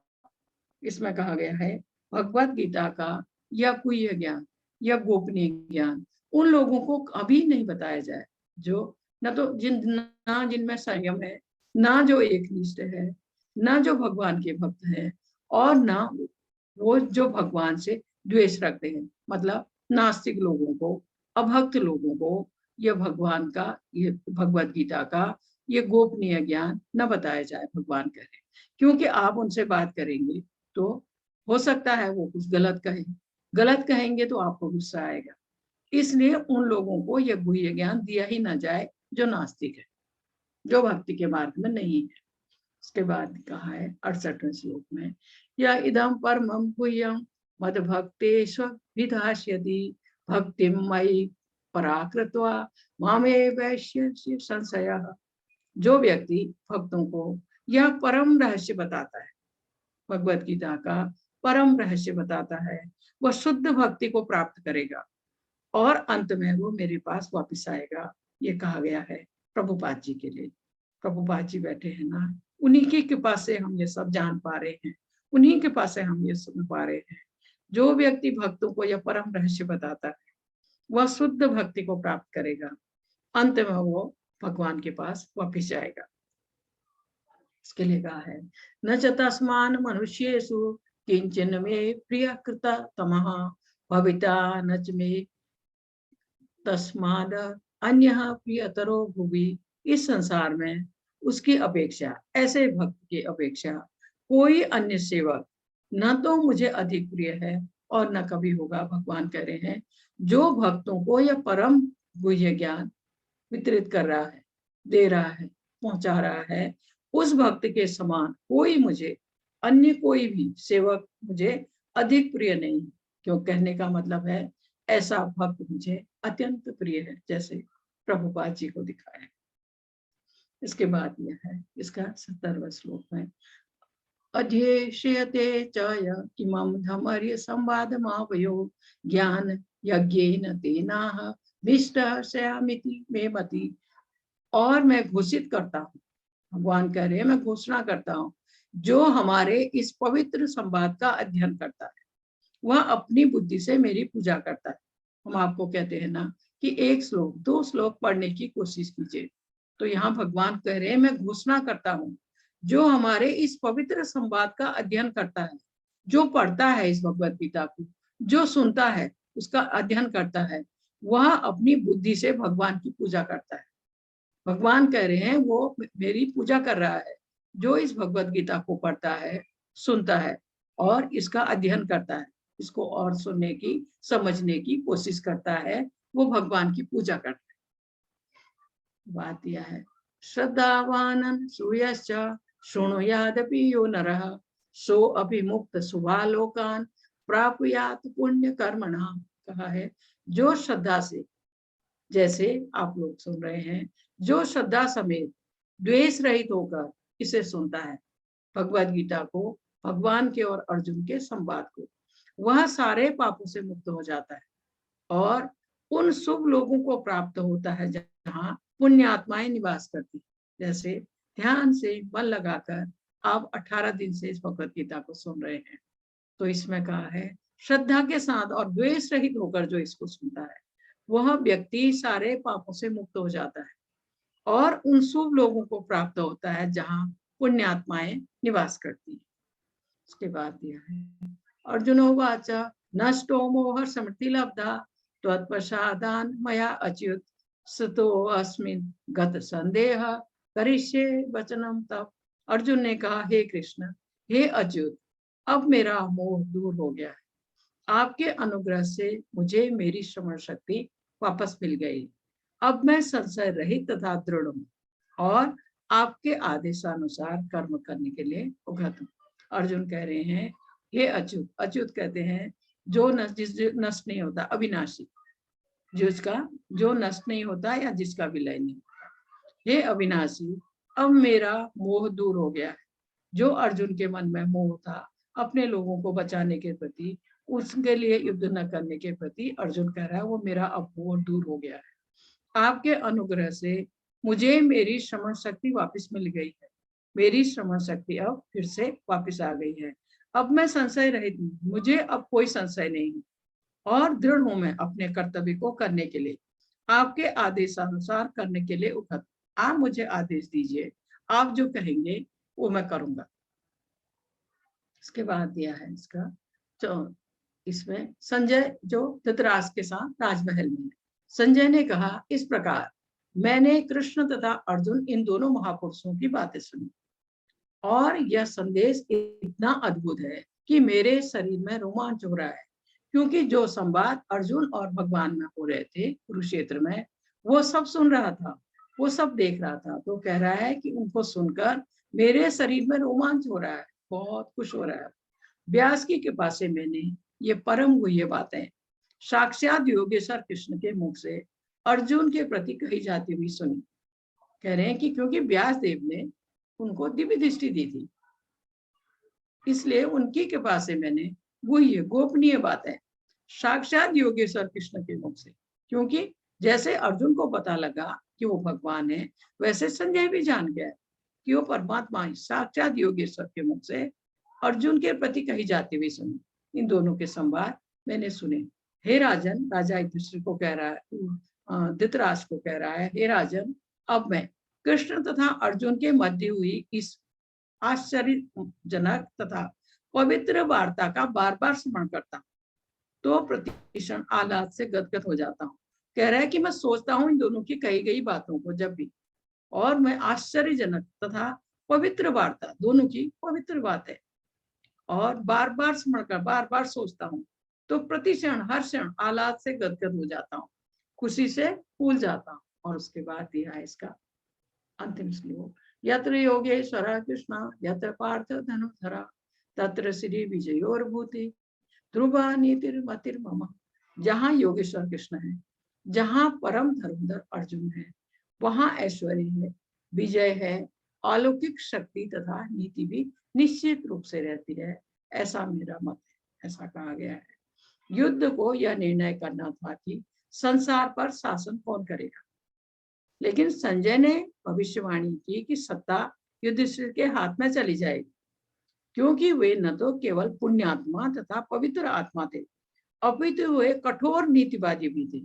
उन्होंने जीवन भर कभी असत्य भाषण नहीं किया था, जबकि धृतराष्ट्र ये सोच के बैठा था कि विजय उसके पुत्र की होगी, क्योंकि उसकी सेना में सारे वीर थे, भीष्म पितामह जैसे और कर्ण जैसे और गुरु द्रोणाचार्य जैसे और कुलगुरु कृपाचार्य जैसे। तो धृतराष्ट्र का कहना था, उसके सोचना था कि युद्ध में विजय उसके पुत्र की होगी, दुर्योधन की होगी। लेकिन यहाँ विदुर ने पहले ही, संजय ने पहले ही घोषणा कर दी कि ये जो राज्य है, शासन है, ये युधिष्ठिर के हाथ में चला जाएगा, अर्थात विजय अर्जुन की होगी, क्योंकि अर्जुन के साथ भगवान है, अर्जुन के रथ में भगवान है, जहां भगवान है वही श्री है, वही विजय है। ये घोषणा उसने पहले कर दी थी। तो इसमें कहा है कि और दूसरा युधिष्ठिर पवित्र आत्मा थे और सत्यवादी थे, कभी उन्होंने झूठ नहीं बोला था। तो इसलिए इसमें कहा गया है कि राज्य युधिष्ठिर के हाथ में चला जाए। हरे कृष्णा। ओ सॉरी प्रभुपाद जी का तो मैं बोला ही नहीं। जी माता माता जी मैं भी नहीं, आज लेट हो गया ना शायद, इसके लिए आप शायद तो इसमें ये थोड़ा सा उनका भूला हुआ रह गया है। हाँ, भगवत गीता से हम यह समझ सकते हैं कि ज्ञान तथा ध्यान द्वारा अपनी अनुभूति एक विधि है, लेकिन कृष्ण की शरणागति सर्वोच्च सिद्धि। यह भगवत गीता के उपदेशों का सार है। पूर्ण कृष्ण भावना भावित होकर भक्ति में कृष्ण की शरणागति गुह्यतम उपदेश है। भगवत गीता में 5 प्रमुख विषयों की व्याख्या की गई है। भगवान, भौतिक प्रकृति, जीव, शाश्वत काल तथा सभी प्रकार के कर्म, सब कुछ भगवान कृष्ण पर आश्रित है। जीव अपने मूल रूप में शुद्ध आत्मा है, वह परमात्मा का एक परमाणु मात्र है, क्योंकि सारे जीव कृष्ण की तटस्था शक्ति है, अतः उनका संसर्ग भौतिक शक्ति अपरा या आध्यात्मिक शक्ति परा से होता है। दूसरे शब्दों में जीव भगवान की पराशक्ति से है, अतः उनमें किंचित स्वतंत्रता रहती है। इस स्वतंत्रता के सदुपयोग से ही वह कृष्ण के प्रत्यक्ष आदेश के अंतर्गत आता है और अपनी सामान्य दशा को प्राप्त होता है। हरे कृष्णा माता जी। हरे कृष्ण माता जी। सॉरी नहीं माता जी, हरे कृष्ण। माता जी विराज प्रभु जी हैं, मैं बाकी लोगों को अनम्यूट करती हूँ। जी मैं देख। हरे कृष्ण। सरिता माता जी अपने आप को अनम्यूट कर लीजिए। माता जी इनको कोच बनाना है ना? जी माता जी, विराज प्रभु को जी प्रभु माता जी, हो गया। जी सरिता माता जी आप प्रश्न पूछ लीजिए। हरे कृष्णा माता जी, प्रणाम। हरे कृष्णा, बोलिए जी माता जी, मुझे 2 सवाल है। जैसे भगवान श्री कृष्ण अर्जुन ने जैसे कुरुक्षेत्र पे जो शंख बजाए थे ना सबने, एक्चुअली उनके नाम चाहिए थे। और सेकंड थिंग ये कि भगवान जी के रथ पे 4 घोड़े ही क्यों लगाए थे उस वक्त? 4 घोड़े? हाँ, मतलब जो रथ था अर्जुन का। माता जी उस रथ में जितने घोड़े होते हैं उतने ही थे, वो कोई कम ज्यादा नहीं किए गए थे। दूसरा जो 4 ही घोड़े लगाए थे ना, मतलब जैसे कि बाकी रथों को 2 रहते। दूसरा जो वो रथ था वो दिव्य रथ था, वो नॉर्मल रथ नहीं था, दिव्य रथ था, वो अग्निदेव ने दिया था। अच्छा, इसीलिए उसको 4 घोड़े लगा माता जी ये तो मैंने ध्यान नहीं दिया घोड़ों के बारे में, नहीं, लेकिन वो दिव्य रथ था। जी माता जी। और संघ के लिए आप कह रही हूँ, पांचजन्य संघ था भगवान का, पांचजन्य संघ भगवान का, देवदत्त संघ जो था अर्जुन का। ये दोनों, ये संघ भी दोनों दिव्य थे माता जी दिव्य संघ थे इन दोनों के। जी नहीं, वो स्पेसिफिक यही जानना था कि जैसे 4 ही घोड़े भगवान के रथ को थे, तो वो क्यों दिए थे ऐसे? ये तो मैंने तो घोड़ों की तरफ ध्यान नहीं दिया, लेकिन ये रथ दिव्य रथ है, ये अग्निदेव ने दिया है। दिव्य रथ था, ये अग्निदेव ने दिया था। और जहाँ ये दिव्य रथ हो जाता है, विजय उसी की होती है। जी माता जी। जी ठीक है माता जी, हरे धन्यवाद। हरे कृष्ण। अरविंद प्रभु जी अपना प्रश्न पूछिए। हरे कृष्णा। जी प्रभु जी बोलिए। हरे कृष्णा। अरविंद प्रभु जी अपना प्रश्न पूछिए। हरे कृष्णा माता जी। हरे कृष्णा, बोलिए प्रभु जी बोलिए। माता जी मेरा प्रश्न था कि जो आपने बीच में बताया कि त्याग किया, परित्याग किया, तो त्याग और परित्याग सेम है या अलग अलग है? त्याग परित्याग तो नहीं, त्याग ही होगा प्रभु जी। नहीं, बीच में लिखा था कि बुद्धिमान व्यक्ति कुछ करने से उसको परित्याग बोलते हैं, और प्रभु जी परित्याग का मतलब भी त्यागना ही होता है, त्याग का मतलब भी त्यागना ही होता है, मतलब छोड़ना। जी परित्याग का मतलब भी त्याग ही है, छोड़ना ही है। जी। अच्छा, और दूसरा मेरा क्वेश्चन नहीं है, मेरी उत्सुकता है कि जो जगन्नाथ जी हैं, मतलब वो जगन्नाथपुरी में है और फिर उसके बाद वो मौसी के यहाँ जाते हैं दूसरे मंदिर, तो जगन्नाथ जी जो है वो कृष्णा जी ही है ना? बिल्कुल प्रभु जी, कृष्णा जी है, बलभद्र है और उनकी बहन सुभद्रा है। सुभद्रा जो कि अर्जुन की पत्नी। बलदेव। लेकिन ये बलभद्र बलदेव कुछ भी कहे, नाम कहिए, बलभद्र कहिए, बलदेव कहिए, बलदाऊ कहिए। जी प्रभु। तो ये भगवान जी थे मथुरा, फिर वहां से द्वारिका, तो उड़ीसा में ऐसा क्या हुआ कि वो जगन्नाथपुरी में अपना, मतलब ये सब है, फिर वही मौसी का है? प्रभु जी वो 1 हफ्ते के लिए जाते हैं, हमेशा के लिए नहीं जाते हैं मौसी के घर में। साल में एक बार जब रथ यात्रा निकलती है, वो वहां तक जाती है रथ यात्रा, वहां वो रुकते हैं कुछ दिन, फिर वो अपने जगन्नाथपुरी वापस आ जाते हैं। जी। तो जगन्नाथपुरी का क्या महत्व है? मतलब जैसे जगन्नाथपुरी बहुत बड़ा टेम्पल है प्रभु जी, बहुत बड़ा और बहुत पुराना। आपने शायद सुना नहीं होगा उसके बारे में, बहुत पुराना, बहुत ही सुंदर भगवान का मंदिर है वहाँ। जगन्नाथ जी, बलभद्र, सुभद्रा तीनों के विग्रह है वहाँ पर। जी नहीं, वो मैंने सुना है बस, मतलब वो इतना कुछ तो जुड़ा हुआ तथ्य होगा ना कि वो वहां पे मतलब हर एक चीज की कुछ पीछे वो होता है। जैसे मथुरा में थे तो वहां जन्म हुआ था, वृंदावन में खेले हैं, नहीं तो द्वारकापुरी में यहाँ रास लीला। यहाँ प्रभु जी ये बहुत लंबी स्टोरी है, अभी नहीं बता पाऊंगी मैं आपको। आप ये ठीक है, ठीक सोचिए ठीक जैसे आप ठीक है। मथुरा में है भगवान, वैसे ही जगन्नाथपुरी में। जी प्रभु जी, ओके ये द्वारिका से लेके मुझे आपको लंबा वो सुनाना पड़ेगा। अभी प्रभु जी वैसे ही हम अभी लेट हो गए हैं, अगली बार ओके में फिर ओके मैं आपको सुनाऊंगी। जी प्रभु जी, जी। ओके। हरे कृष्णा हरे प्रभु, कृष्णा माता जी, धन्यवाद। हरे कृष्णा, हरे कृष्णा, दीपिका माता जी अपना प्रश्न पूछिए। हरे कृष्णा। जी जी बोलिए। दीपिका माता जी अपना प्रश्न पूछिए। कृष्णा माता जी। हरे कृष्णा, बोलिए माता। माता जी मेरा प्रश्न ये था कि जैसे कि आपने कहा कि भगवान हमारे अंदर ही मतलब हर एक प्राणी के शरीर के अंदर जी ही रहते हैं, जी तो माता जी, जो भी गलत कर्म होते हैं इंसान के द्वारा, अगर भगवान है तो वो होने ही क्यों देते हैं? वो रोकते क्यों नहीं? वही मैंने सुनाया था आपको। माता जी क्या है, वो साक्षी की तरह है हमारे अंदर, गवाह की तरह है। जो हम कर रहे हैं अच्छा या बुरा वो नोट कर रहे हैं, लेकिन वो हमको रोकते नहीं है। कारण क्या है, हमें कर्म करने के लिए स्वतंत्र छोड़ दिया गया है। हमें स्वतंत्रता है, हम अच्छा करें या बुरा करें।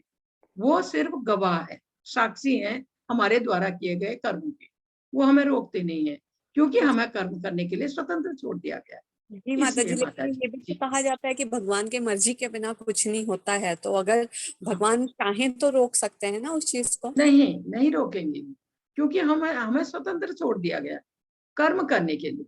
और अच्छा करेंगे हमें अच्छे फल मिलेंगे, बुरा करेंगे बुरा होगा। और हमारे द्वारा किया गया एक एक कर्म वो नोट कर रहे हैं भगवान।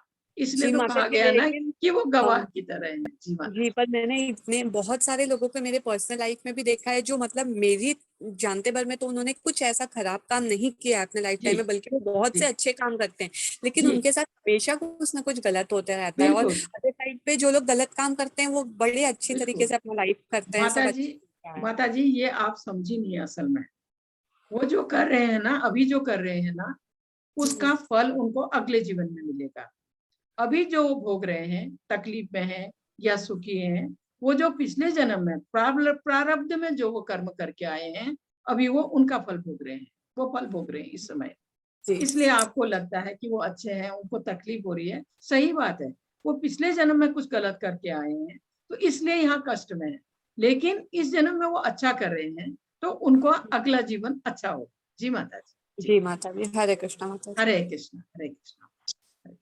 कविता माता जी अपना प्रश्न पूछिए। हरे हरे कृष्णा कृष्णा। माता जी।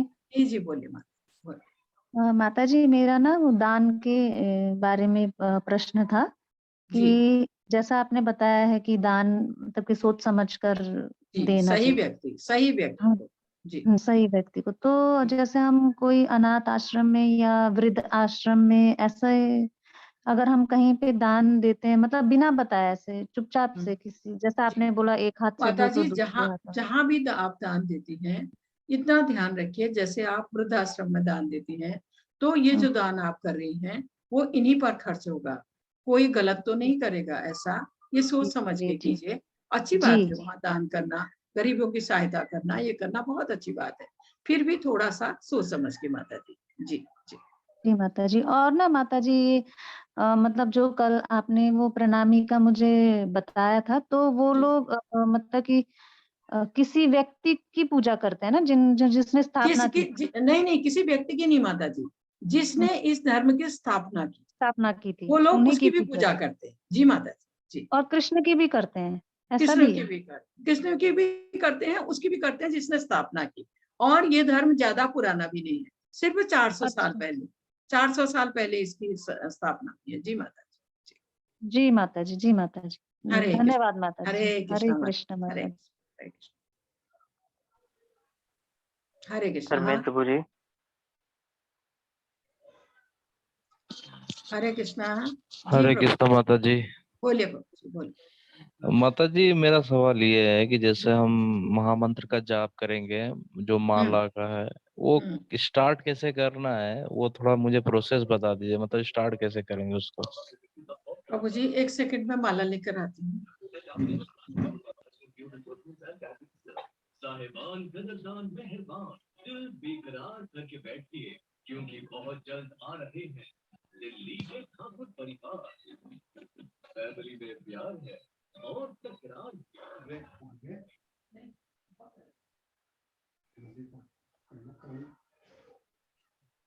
जी। तो मुझे ये माला है, जी ठीक है, माता जी। ये है, ये इसका ये जो मोटा पोर्शन आपको दिखेगा, जी इसको माता जी। हाथ में पकड़िए पहले, ठीक है। इसको आप पकड़िए, ये 3 उंगलियों जो है ना हमारी 3 उंगलियों के इसमें माला जाएगी, ये ठीक उंगली है। बाहर, ठीक है। और जो थंब है ना अंगूठा, जी। अंगूठे से आप जब मंत्र बोलेंगे हरे कृष्ण कृष्ण कृष्ण हरे हरे, हरे राम राम राम हरे हरे, तो जी। एक बीट अपनी तरफ अंदर कीजिए, जी। फिर आप उस मंत्र को बोलिए, फिर जी। दूसरी बीट अंदर जाएगी, और जी। जब आप इसको पकड़ते हैं ना फर्स्ट शुरू में, जी।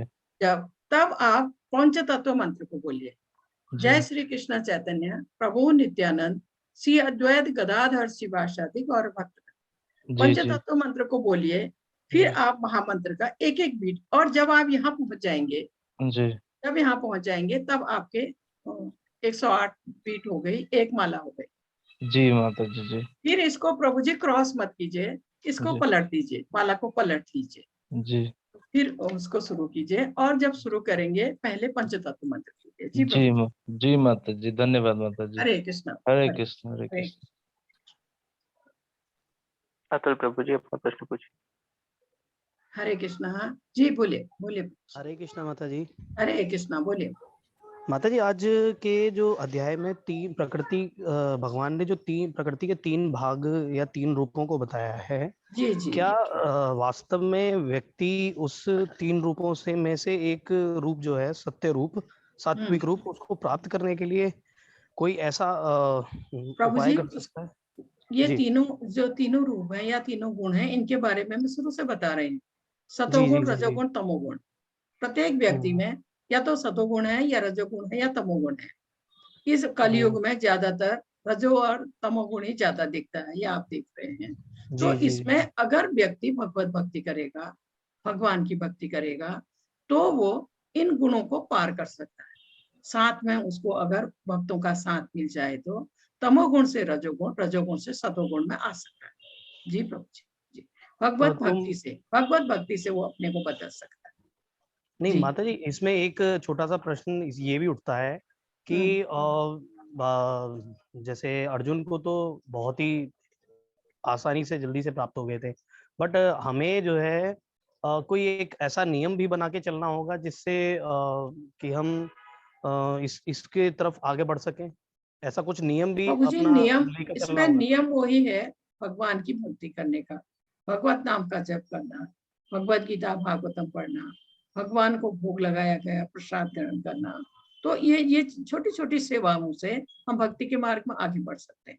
नहीं, कभी कभी ऐसा होता है जैसे कि हम किसी दिन माला जाप नहीं कर सके, तो नहीं, वो चीजें तो नहीं होनी चाहिए ना। फिर तो तो नियम होना रेगुलर चाहिए ना उसका भी। नियम, बिल्कुल प्रभु जी। जी जी। जल्दी उठना, स्नान करना, फिर जप करना, तो इन चीजों के लिए तो नियम होते ही हैं प्रभु जी। और 4 नियम और भी इसमें जो मानने होते हैं, मीट नहीं खाना, जुआ नहीं खेलना, नशा नहीं करना, और किसी भी उससे गलत संबंध नहीं रखना।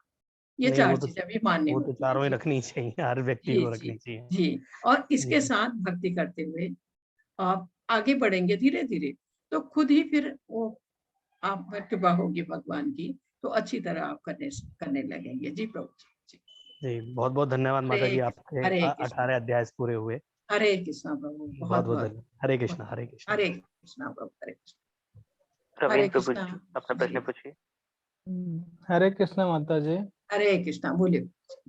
माता जी, आपको बहुत बहुत धन्यवाद। हम लोग आपके साथ 18 दिन तक जुड़े रहे जी और प्रभु बहुत जी। कुछ हमने सीखा। बहुत बहुत धन्यवाद माता जी। माता जी, आपको भी। मेरा प्रश्न है कि हम लोगों के लाइफ में कई बार उतार चढ़ाव आता रहता है, कभी सुख आता है, कभी दुख आता है, तो हम लोग जी इससे प्रभु विचलित होने लगते हैं। जी। हम लोग क्या करेंगे इससे हम लोग एक समान रहें, ज्यादा अप डाउन ना हो? प्रभु जी, वो तो एक ही उपाय है। अगर जी आप भक्ति कर रहे होंगे, तब आपको जी दुख भी हो तो आप ज्यादा दुखी नहीं होंगे। खुशी का अवसर है तो आप ज्यादा नहीं उछलेंगे, एक समान रहेंगे। ये गुण आता है भक्त में। भगवान की भक्ति से ही ये परिवर्तन आता है। जी प्रभु जी। भगवान की भक्ति से हम लोग इससे बच सकते हैं। बिल्कुल बिल्कुल बच सकते हैं, पूरी तरह बच सकते हैं। जी जी जी जी। हरे कृष्ण माता। हरे कृष्ण प्रभु, हरे कृष्ण। आशावरी माता जी, अपना प्रश्न पूछिए। हरे कृष्णा। बताए क्वेश्चन। मेरी आवाज आ रही है? हरे कृष्णा। हरे कृष्णा आ रही है माता जी। माता जी एक्चुअली मुझे सभी का धन्यवाद करना है, आपका भी। सिर्फ एक ही चीज, प्रश्न कुछ भी नहीं है, सिर्फ एक जिज्ञासावश मैं पूछ रही हूँ, शायद एडमिन ग्रुप के बता पाएंगे। मैं आगे का कोर्स भी करना चाहती हूँ आगे, तो उसके लिए क्या कर सकते हैं, ये सिर्फ गाइड कर दीजिए। अदरवाइज मैं ये नहीं कहूँ भागवत श्रीमद् भागवत गीता का मुझे संपूर्ण ज्ञान हो गया, ऐसा नहीं है, क्योंकि कितनी भी बार पढ़ो फिर कुछ नया सीख जाती हूँ, ऐसा है। और हर बार जैसे हम लोगों के लिए जीवन में खाना जरूरी है, वैसे ये भी एक समयबद्ध चलता रहे तो अच्छा है। तो नेक्स्ट स्टेज पे मैं आगे करना चाहती हूँ, तो उसके लिए थोड़ा मार्गदर्शन करिए। माता जी रजिस्ट्रेशन शुरू हो गए हैं, हो रहे हैं, और 6 तारीख से हमारा फिर से शुरू हो जाएगा, दिसंबर 6 तारीख से। तो उसके लिए आप रजिस्ट्रेशन कीजिए फिर से, जैसे आप वो जैसे मैंने तो फेसबुक के थ्रू जुड़ी थी ना, तो अभी उसमें लेवल 2 के लिए मैं देख रही हूँ, वो वाले जहाँ हमने एग्जाम डाला था ऑनलाइन, तो उसमें फिर उसका प्रोसेस नहीं समझ में आ रहा है। माता जी जिस उसमें आप हैं, इस व्हाट्सएप ग्रुप में आपको सारे लिंक आ जाएंगे। ओके, सारा इंफॉर्मेशन आपको मिल जाएगी। व्हाट्सएप ग्रुप में ऐड है माता जी आप? हाँ उसमें हूँ मैं। जी माता जी, ग्रुप पे सारी इन्फॉर्मेशन आपको प्रोवाइड हो जाएगी। मिल जाएगी। Okay, thank you. Radhe Krishna. Hare Krishna. Hare Krishna. Chanda Mata जी, अपना प्रश्न पूछिए। नमस्ते जी माता जी, बोलिए बोलिए। हम आपका लेक्चर 18 दिन से सुन रहे हैं, मैं और मेरा बेटा। मेरा थोड़ा प्रश्न अलग है माता जी। जी बोलिए माता। बेटे की शादी नहीं हो रही, 3-4 साल से बहुत ट्राई कर रहे, 1-2 रिश्ता आए थे, लेकिन कुछ इस वजह से वो टूट गए। अभी लड़का बहुत परेशान रहता है, और उसके पापा गए साल गुजर गए, सब मेरे पर जिम्मेदारी आ गई। कोई बात नहीं माता जी, ऐसा होता है। देखिए, आप अपनी तरफ से कोशिश कीजिए, जब होना होगा वो चीज अपने आप सामने आती है। आप खुशी से कोशिश कीजिए, देखिए लड़कियों को कीजिए और उनको भी समझाइए। ये कोई जीवन का वो नहीं है कि नहीं हुई तो बहुत अनर्थ हो गया, ऐसी बात नहीं है। लेकिन जो शादी करना चाहता है उसे अवश्य करना चाहिए। माता जी, आप खुद ढूंढिए, आप खोजिए, अवश्य जिससे होना होगा वो स्वयं आपके सामने आएगा। तब आएगा जब आप खोज कर रहे होंगे। जी माता जी। जी हरे कृष्णा माता जी। हाँ, हम कोशिश कर रहे हो माता जी, बहुत ट्राई कर रही है, लेकिन यश नहीं आ रहा है। होगा माता जी, जरूर होगा। आप कोशिश करते रहिए, जहाँ होना होगा वो अपने आप सामने आ जाएगा। अभी 33-34 साल का हो गया तो बहुत परेशान रहता है। कोई जब ज्यादा एज हो जाती है तो चॉइस कम हो जाती है। जी माता जी। तो उसके लिए कोई उपाय या कुछ नहीं माता जी, हम जो भगवत भक्ति के राह में होते हैं, हम लोग इन चीजों पर भरोसा ही नहीं करते। अच्छा जी माता जी। जी नमस्ते माता जी। हरे कृष्णा। हरे कृष्णा। अरुण प्रभु जी, अपना प्रश्न पूछिए। हरे कृष्णा। हरे कृष्ण माता जी। जी माता जी, मेरा प्रश्न यह है कि आपने बोला कि जो सती माता वो अग्निकुंड में भस्म हो गया था, ऐसा कुछ बोला कि मैंने सुना कि वो विष पान करके अपना देह त्याग किया था। फिर शिव जी ने उसको जो आपने सुना प्रभु जी, सुनिए, जो आपने सुना वो गलत सुना। जो मैंने बताया ये सत्य है। वो अपने पिता के यहाँ अग्निकुंड में उन्होंने छलांग लगाई। जी जी। हाँ, भगवान श्री कृष्ण ने आपने सुदर्शन चक्र से उनका एक एक अंग काट के वो जो पीठ हो गया ना, ऐसी बातें मत कहिए। राज्य में बहुत सारे। प्रभु जी, ये ऐसी चीजें मत कहिए, हम लोगों को बुरा लगता है। ये गलत चीजें हैं सब। आपने सुना है या पढ़ा है? ये ऐसा सुना और टीवी ये गलत है। नहीं जो पढ़ा, मैंने बताया, सुना और टीवी में। सुनिए, जो मैंने बताया वो सत्य है, हम जो सत्य होता है वही बताते हैं। जी प्रभु जी, हरे कृष्णा, हरे कृष्णा प्रभु जी, हरे कृष्णा, हरे कृष्णा, हरे कृष्णा। माता जी ये लास्ट कविता माता जी। जी प्रभु जी, ये बस लास्ट लेते हैं जी। जी माता जी। जी जी, कविता माता जी अपना प्रश्न पूछिए। हरे कृष्णा। हाँ, बोलिए बोलिए। हरे कृष्णा माता जी, मैं ना पूछना भूल गई थी उस टाइम। वैसे ये एडमिन जी भी मदद कर सकते हैं, ये ना क्विज से रिलेटेड था, तो मैंने चैप्टर 11 तक तो क्विज कंप्लीट कर लिया था। जी माता, तो अब वो मुझे स्क्रीनशॉट भेजना है या ऑटोमेटिक अपडेट मतलब आपके उसमें हो जाएगा? तो ऐसा क्या करना है? जी माता जी, वो ऑटोमेटिक अपडेट हो जाएगा, जो भी होगा वो जी जी ऑटोमेटिक जी, तो अपडेट मुझे वहीं से हो कुछ नहीं जाएगा। करना जी, है, जी। बस नहीं, 18 माता चैप्टर कंप्लीट कर देना है बस ना? जी बिल्कुल, जी जी इतना ही करना है। जी जी जी जी माता प्रभु जी, फिर आप अपना जी जी सर्टिफिकेट दे जी सकेंगे माता। प्रभु जी। 2 to 3 डेज में जनरेट हो जाएगा आपका सर्टिफिकेट। और माता जी, अब मैं ना आपको एकदम धन्यवाद करना चाहती हूँ दोबारा से। जी माता जी, बहुत बहुत सर्टिफिकेट से भी ज्यादा तो मुझे ऐसा है कि 18 चैप्टर मैंने कंप्लीट कर लिया, वही सबसे बड़ी बात है। माता जी को फिर से धन्यवाद, जी माता बहुत जी, बहुत धन्यवाद। आपको भी धन्यवाद। हरे कृष्णा माता जी। हरे कृष्णा, 18 दिन सुना बैठ हरे के। कृष्णा माता जी, धन्यवाद जी। हरे कृष्णा माता जी, हरे कृष्णा माता जी, हरे कृष्णा प्रभु जी, हरे कृष्णा माता जी। आप माता जी और एक हैंड रेज हुआ है, लास्ट वाला ले लेते हैं क्या? अच्छा ठीक है माता जी, एक वसीला। हरे कृष्णा प्रभु जी, बोलिए बोलिए प्रभु जी। हरे कृष्णा माता जी, आपका हरे ये उपकार कभी भूलेंगे नहीं, जीवन में यही बोलना था। हरे कृष्णा माता। हरे कृष्णा प्रभु जी, ये कोई उपकार नहीं, हम तो एक सेवा कर रहे हैं, आप ऐसा कहिए, सब मिलके सेवा कर रहे हैं। जी प्रभु जी, हरे कृष्णा, बहुत बहुत धन्यवाद। हरे बहुत बहुत धन्यवाद।